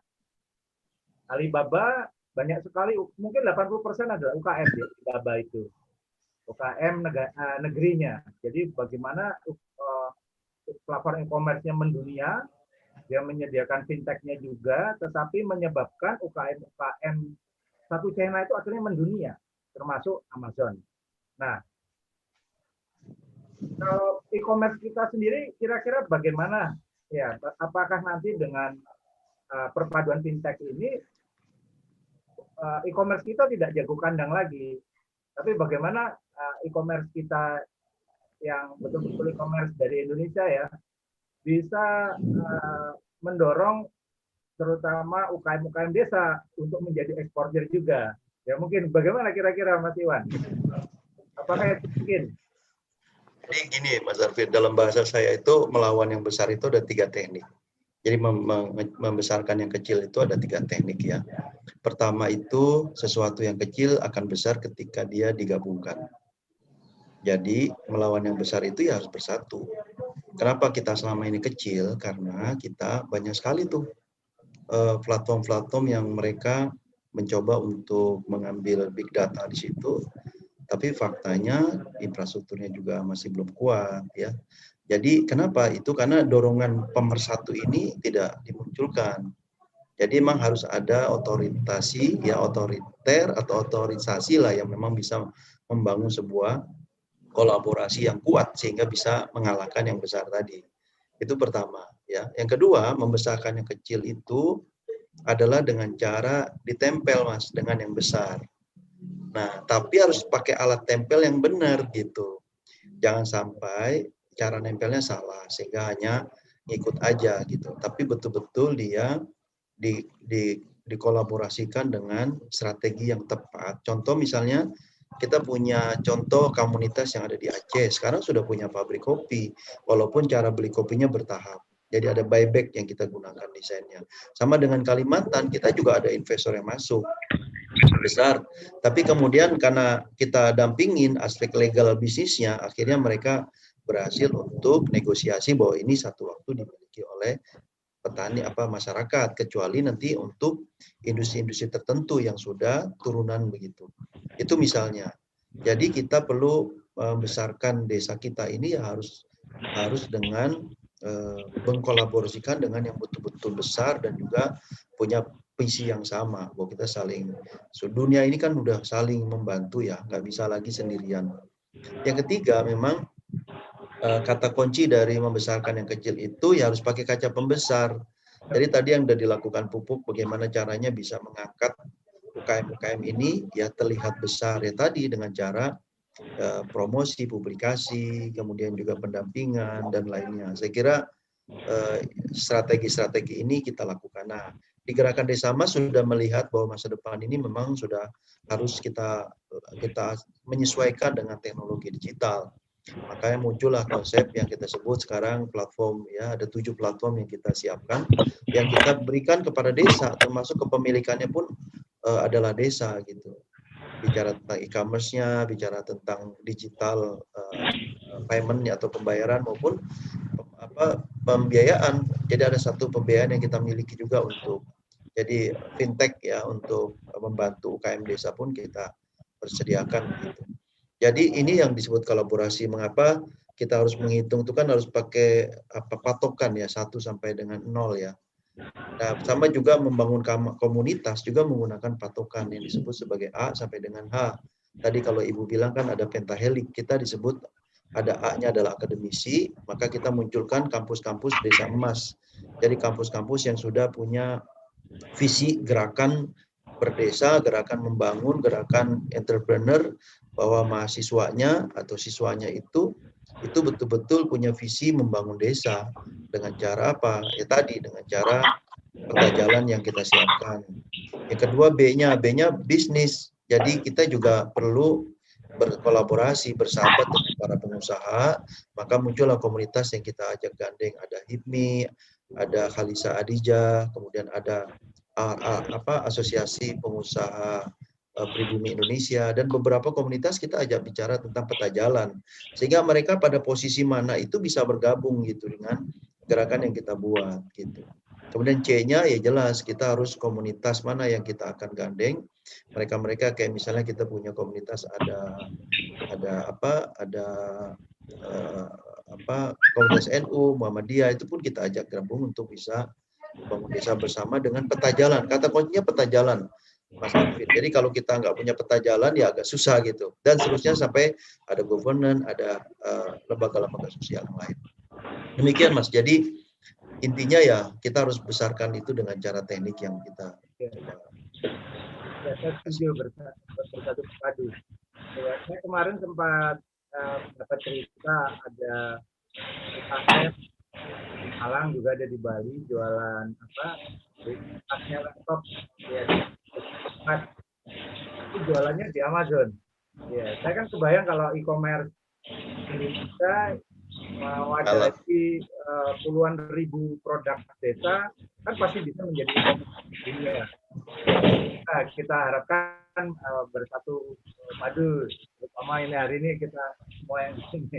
Nah, tapi saya kembali lagi Mbak Erli. Nah, kembali kepada harapan kita membangun bangsa dari desa. Ya, tentunya kita pahami bonus demografi. Sebentar lagi katanya akan ada bonus demografi. Ya, kira-kira bagaimana bonus demografi untuk desa sendiri? Tadi ada patriot-patriot desa ya di Gerakan Desa Emas. Apakah nanti bonus demografi ini akan paralel dengan pertumbuhan ekonomi yang bermanfaat? Maksudnya pertumbuhan ekonomi membawa dampak masyarakat, kayak mungkin semakin lebar. Kira-kira seperti apa pandangan Mbak Erdi untuk bonus demografi dari desa? Oke, ya sebenarnya kalau saya lihat sih apapun model pemberdayaannya ya, baik di sektor manapun itu, kata kuncinya itu adalah di pendidikan, gitu. Jadi misalnya kita itu kan rasio wirausaha yang terdidik ya, yang benar-benar jadi pengusaha karena memang keinginan, bukan karena terpaksa. Itu kan sebenarnya masih kecil. Yang ada itu kan memang dari kultur budaya kita itu kan bekerja untuk orang lain ya, jadi abdi dalam, jadi PNS kan begitu. Nah, mengubah kultur menjadi pengusaha ini butuh usaha yang sangat luar biasa.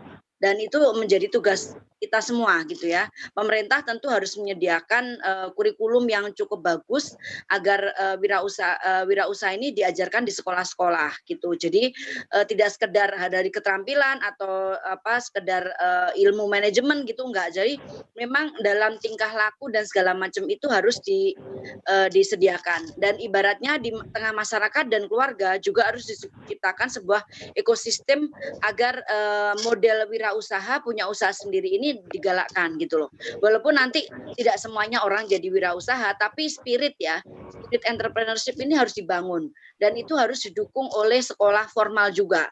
Sama halnya kalau kita bicara tentang industri kreatif ya, karena memang Indonesia ini kan paling kaya, bagus-bagusnya memang yang dikembangkan industri kreatif. Kenapa? Karena karakter bangsa kita itu susah untuk disiplin, susah untuk diajak, semuanya serba teratur, ya kan? Coba saya nggak usah kasih contoh, pasti kita udah merasakan sendiri ya betapa sulitnya membuang sampah yang di pada tempatnya gitu kan. Itu contoh paling kecil. Nah, itulah kenapa masyarakat kita itu lebih cenderung ya, walaupun dia mungkin bisa disiplin tapi ada kalanya sakarepe dhewe. Nah, model sakarepe dhewe ini sebenarnya positifnya bagus. Jadi kita diminta untuk kreatif sebenarnya. Nah, ini modal besar di samping kita juga punya warisan budaya yang luar biasa. Kita punya sekian ratus suku bangsa, bahasa, kemudian arsitektur dan cara kuliner, kemudian cara berpakaian dan sebagainya. Itu adalah warisan luar biasa. Makanya saya selalu bilang industri manufaktur walaupun yang pabrik-pabrik besar gitu ya, yang memang ke depan akan menyerap tenaga kerja banyak ya selama ini ya, itu malah ke depannya bisa semakin menurun karena memang ada banyak hal yang tidak cocok sebenarnya untuk karakter masyarakat Indonesia gitu. Jadi ini kenapa industri kreatif, wirausaha itu harus menjadi satu PR yang besar, karena tambah lagi tadi bonus demografi gitu loh. Jadi bonus demografi itu hanya bisa diatasi dengan cara bagaimana masyarakat itu punya kreasi dari apa yang ada di sekitar mereka. Itu. Jadi kalau sekarang ada undang-undang cipta kerja misalkan, itu mindset pemerintah sebenarnya masih setengah-setengah kalau menurut saya ya. Setengah-setengah itu karena yang satu menciptakan lapangan kerja memang untuk orang anak-anak muda, orang-orang yang mungkin belum berpendidikan juga, yang masih rata-rata SMP misalkan untuk bisa langsung bekerja. Tapi kan kuncinya adalah disiplin. Kalau bekerja di sebuah pabrik besar, di sebuah perusahaan itu kan harus disiplin. Nah, sementara karakter ini kan masih dalam proses untuk dibangun ya. Yang namanya Kementerian Pembangunan Sosial dan Kebudayaan itu kan baru dibentuk. Masih belum kelihatan hasilnya seperti apa ya kan ya. Yang dinamakan revolusi mental itu kan belum terlihat seperti apa. Kedepannya kan bagusnya memang kita harus sesuai dengan karakter bangsa kita. Tetapi secara kultur dari zaman ratusan tahun kita itu beda dengan bangsa Jepang sama Korea sama Cina, yang memang mereka pada dasarnya itu karena alamnya yang subtropis dan mengalami 4 musim, itu mereka itu mau nggak mau dari sisi alamnya itu harus disiplin. Bagaimana pakai baju pas winter, pas musim panas, pas musim semi, pas musim gugur, itu udah satu hal yang sangat membedakan. Nah, sementara Indonesia ini kan alamnya sangat enak banget, sehingga ya itu tadi karakternya udah gini aja udah bisa hidup kok gitu kan. Gitu. Jadi gini aja, cuma pakai begini aja nggak masalah kok, nggak akan kedinginan, nggak akan kepanasan kan gitu loh. Jadi itu sangat berpengaruh gitu. Makanya untuk membangun kedisiplinan masyarakat Indonesia itu butuh effort yang luar biasa. Sehingga kalau saya menekankan ke depan yang dibangun adalah wirausaha. Jadi jangan diarahkan mereka jadi pekerja yang akan bekerja di sebuah pabrik, sebuah institusi besar, jangan. Bikin aja UKM yang skalanya kecil, menengah, yang sebanyak-banyaknya. Maksimal ibaratnya tenaga kerja itu 10 orang, maksimal 50 orang aja. Kan nggak susah-susah tuh.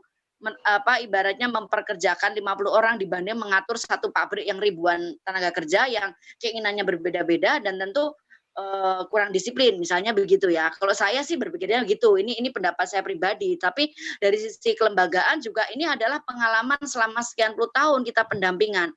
Betapa susahnya kita membuat sebuah unit usaha itu berkembang. Karena apa? Karena memang ada karakter-karakter SDM yang sulit untuk masih sulit untuk diubah. Ada kawan saya, dia itu seorang pengusaha keripik ya, keripik ketela itu loh, ketela pohon ya, itu di Magelang. Dulu tuh kecil banget perusahaannya, sekarang udah gede, sudah ekspor. Terus dia itu banyak permintaan di luar daerah. Dia minta agar beberapa pegawainya itu dikirim ke beberapa lokasi, nggak mau. Karena mereka merasa ya sudah Pak, saya sudah cukup nih hidup di Magelang, enak, dekat dengan keluarga gitu kan, alamnya tidak susah gitu. Saya nggak perlu capek-capek nyari duit, ya kayak gitu. Nah, kita mau bagaimana kalau ada orang-orang sekian banyak yang kayak gitu. Nah, sehingga faktor-faktor ini menjadi perhatian bagi institusi di pendidikan maupun keluarga maupun pemerintah secara umum agar membuat ekosistem kompetitif agar masyarakat itu mau kerja keras tetapi dia mandiri untuk dirinya sendiri lah, paling tidak itu. Kalaupun dia nanti usahanya sudah berkembang, nggak usah gede-gede juga nggak apa-apa, yang penting dia bisa menghidupi dirinya sendiri. Kalau mereka yang misalnya pendidikannya rendah gitu ya, tapi yang pendidikannya tinggi tentu boleh bercita-cita punya perusahaan besar. Tapi dari sisi manajemen saya tetap merasa bahwa cara bekerja kita yang sekarang harus ngantor tiap hari, kemudian harus dengan bekerja shift dan segala macam, itu bagi sebagian masyarakat Indonesia itu masih sulit untuk dilakukan. Tetapi di sisi lain kan mereka tetap menuntut gaji cukup ya bagi kehidupan sehari-harinya dia. Nah, itu kan salah satu trade off yang harus dipecahkan oleh pemerintah saat ini. Akhirnya dikeluarkanlah undang-undang Cipta Kerja itu gitu. Walaupun di satu sisi bagi UMKM itu cukup menguntungkan dengan kemudahan usaha. Nah, saya berharapkan nanti ke depannya juga lebih banyak program-program untuk kewirausahaan, khususnya untuk pengembangan industri kreatif ya, karena itulah industri kreatif dan pariwisata ya terutama. Itu yang menjadi kata kunci agar ekonomi Indonesia itu tumbuh. Itu tuh adalah keunggulan komparatifnya Indonesia. Gak usah kita capek-capek untuk membangun sesuatu, kita sudah given punya budaya sekian banyak karena kita udah punya suku bangsa yang berhimpun dalam sebuah negara. Itu adalah keunggulan komparatif kita itu yang harus jadi dasar. Keunggulan kompetitifnya itu adalah bagaimana kita membuat keunggulan komparatif kita itu dikemas dengan cara yang lebih bagus lagi gitu kan. Misalnya bagaimana penampilan homestay, bagaimana desain sebuah produk souvenir dan sebagainya. Nah, itulah butuh pendidikan di sektor industri kreatif gitu. Bagaimana kita bikin sebuah kesenian yang bisa menarik minat para wisatawan untuk berkunjung ke Indonesia gitu. Itu adalah bagian yang sangat sangat menantang lah bagi institusi pendidikan, pemerintah dan kita semua, agar nggak sia-sia nih yang sudah kita nikmati nih alam yang bagus, kemudian kita punya budaya yang beraneka ragam, itu yang harus kita manfaatkan. Itu sih Afin jawaban saya. Termasuk juga nanti ke depannya harus menjaga lingkungan gitu. Tadi betul bahwa harus ramah lingkungan. Itu juga salah satu persyaratan kami nanti dalam menyeleksi UKM yang masuk di platform equity crowdfunding yang akan kita launching gitu loh. Karena kalau sebuah produk dia tidak ramah lingkungan, bagaimana proses pengolahan limbah, sampah dan sebagainya, itu mungkin akan dicoret gitu. Karena itu adalah nomor 1. Jadi produk green and healthy, dan mungkin kalau yang karena pasarnya muslim juga halal gitu ya. Walaupun kalau kita ngomong masalah sertifikasi halal panjang lagi juga ya ceritanya. Saya sudah advokasi ini dari dulu kan. Harusnya kalau di Indonesia itu sertifikat haram aja yang dikeluarkan, bukan sertifikat halal. Karena pada dasarnya kan semua itu boleh kecuali bla bla bla kan itu. Yang bla bla bla itu sedikit banget loh. Tetapi kan akhirnya menjadi masalah karena jadi komersil kan gitu. Nah, itulah yang menjadi catatan ya khusus sertifikat halal. Tapi memang secara umum memang kita harus mengkonsumsi produk-produk yang bersih, sehat, ramah lingkungan dan tadi halal bagi yang muslim. Itu aja dari saya.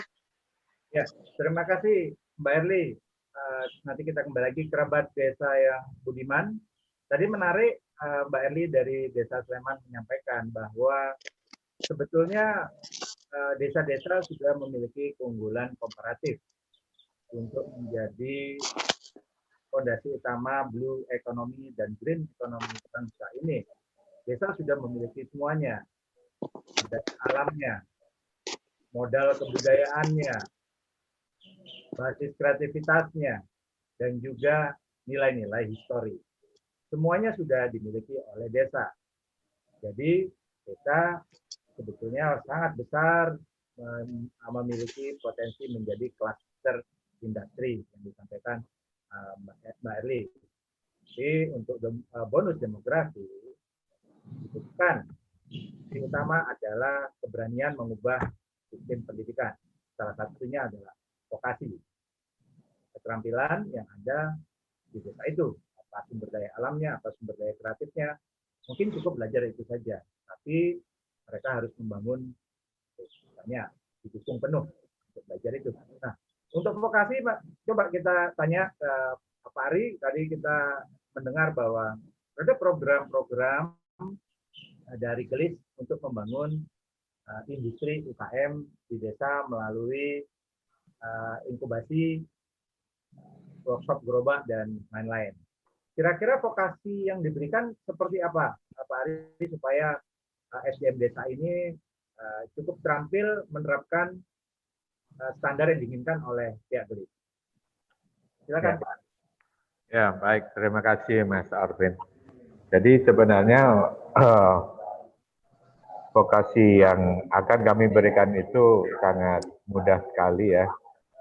Jadi nanti kalau populasi daripada gerobak listrik di daerah di mana akan dibangun katakanlah industri kreatif di pedesaan, maka kami akan melakukan semacam vocational training dengan SDM-SDM di daerah tersebut yang kami juga akan bimbing sampai mereka bisa untuk membuat sendiri. Tentunya teman-teman di daerah itu kan juga butuh peralatan ya, investasi. Dan ini yang mungkin harus juga didukung oleh otoritas daerah setempat itu sendiri. Jadi yang kami inginkan itu sebenarnya kolaborasi ataupun sinergi antara pemerintah tempat ataupun otoritas tempat dengan kami dan sumber daya yang ada di situ, sehingga kami bisa melakukan vocational training ini sampai produk tersebut bisa jadi dibuat dan bisa kami gunakan untuk kendaraan kami. Itu sih sebenarnya mengenai vocational training. Ya, terima kasih Pak Ari. Nanti menyampaikan pesan-pesan sebelum kita tutup acara hari ini kepada kerabat desa tentang optimisme ya menghadapi era after pandemi. Ya, kita mulai dulu dari Pak Triwanto. Tidak terasa waktu sudah 2 jam ya. Kita sudah waktunya untuk menyapa berpamitan kepada pemirsa TV Desa Kerabat Desa. Mohon narsum-narsum yang budiman dan dapat menyampaikan pesan-pesan, semangat-semangat optimisme kepada pemirsa Kerabat Desa yang budiman. Silakan kita mulai dari Bapak Triwanto. Ya, saya kira webinar siang dan sore hari ini saya kira sangat membawa optimisme ya ke depan ya, karena dari webinar ini kita bicara tentang kemandirian, kewirausahaan, tapi juga sebetulnya tentang kemungkinan-kemungkinan baru ke depan ya. dan pandemi yang belum teratasi ini saya kira sebuah momentum sekali lagi dan harus kita manfaatkan sebaik mungkin bahwa ternyata kota-kota kita begitu rentan ya. Ini terbukti bahwa penularan lebih banyak di kota dan banyak orang yang harus kembali ke desa. Dan saya kira ini sebuah momentum untuk kita sambut dan beberapa contoh tadi inovasi rintisan usaha untuk membuat terobosan-terobosan saya kira telah banyak dilakukan dengan nama desa gitu ya, juga dengan nama kemandirian. Jadi saya kira kita harus lebih optimis ke depan dan lagi-lagi kalau kita harus ngomong tentang desa, kita juga harus ngomong tentang lingkungan, kita juga harus ngomong tentang tadi ada bonus demografi artinya banyak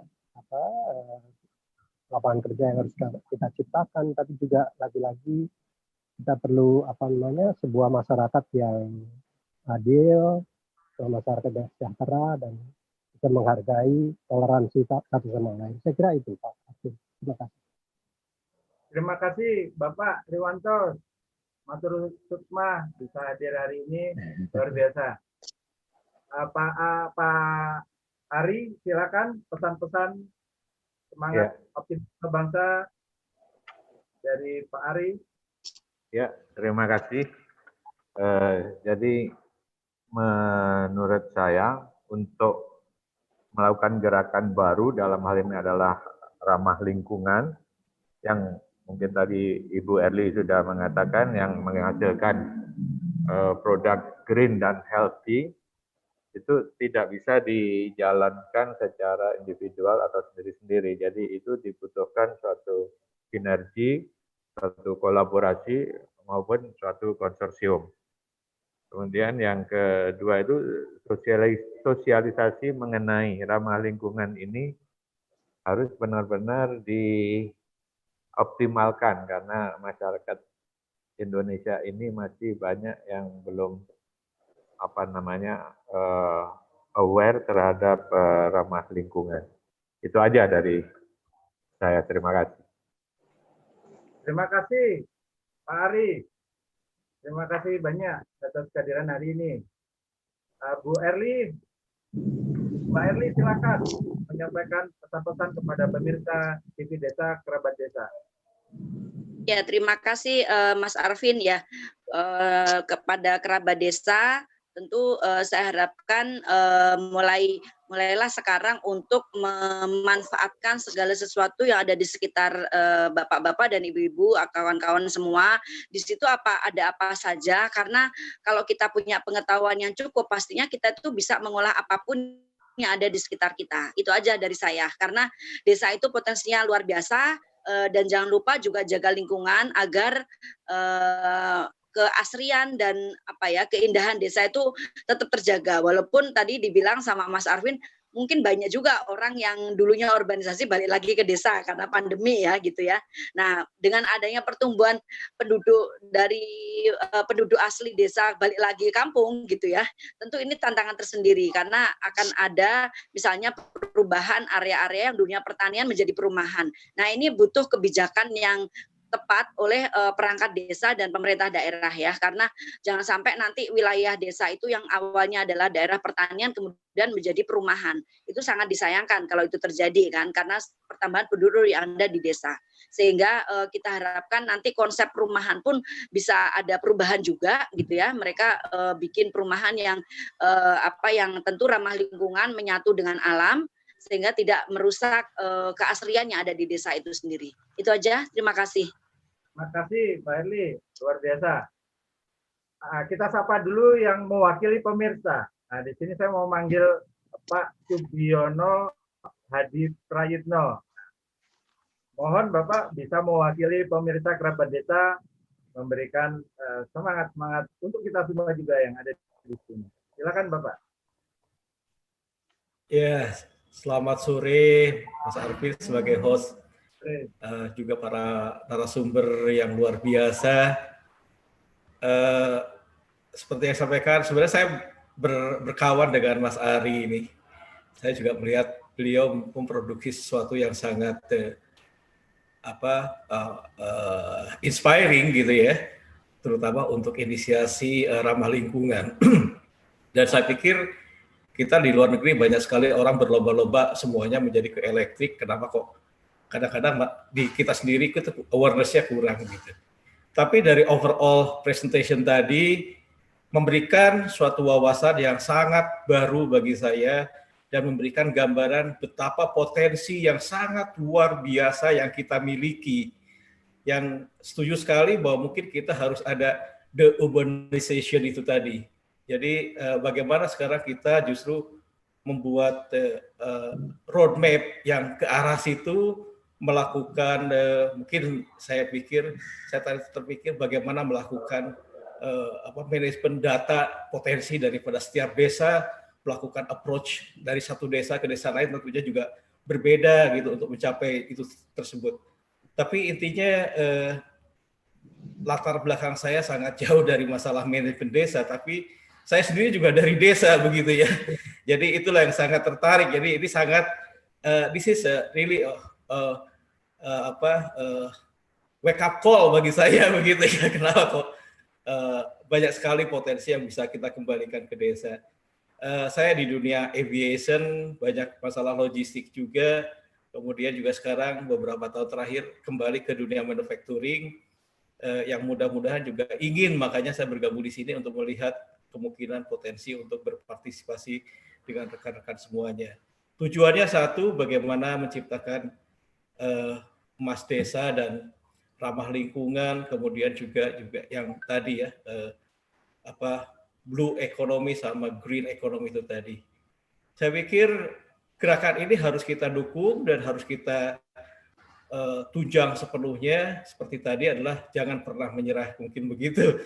Terima kasih sekali wabil khusus untuk Mas Ari yang telah menginvite saya dan juga semuanya atas welcome pada forum ini.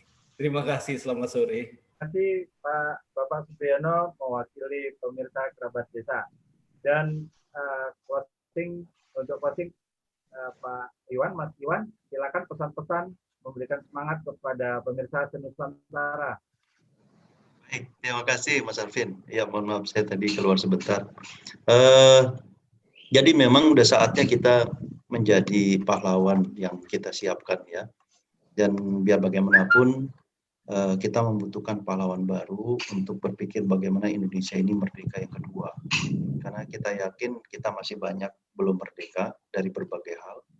Tapi merdeka yang lebih hakiki barangkali juga kita perlu terjemahkan dalam sebuah KPI yang terukur di lapangan gitu, sehingga perubahan-perubahannya terlihat jelas, kemudian kita bisa rasakan dan kita bisa nikmati bagaimana perjuangan kita itu bisa kita banggakan di akhirat nanti. Saya kira Mas Arvin, yang penting bahwa orang besar itu selalu dekat dengan yang kecil. Orang yang kuat itu pasti dekat dengan yang lemah gitu. Maka karena itu ketika kita ingin kuat, ya kita harus dekat dengan yang lemah di desa saat ini.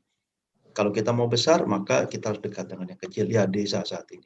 Sehingga insya Allah ketika kita akan seperti itu, maka yang maha besar, yang maha kuat akan selalu bersama kita.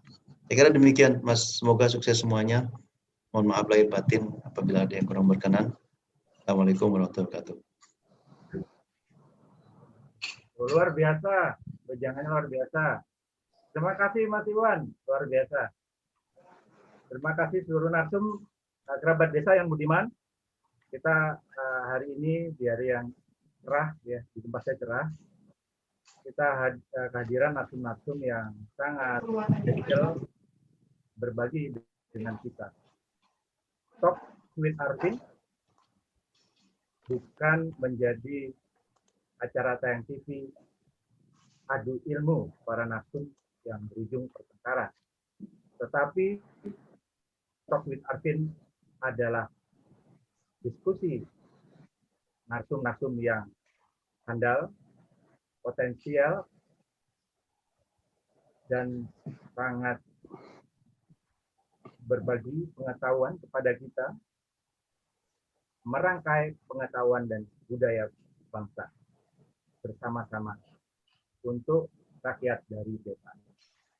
Sampai jumpa di Talk with Arvin berikutnya.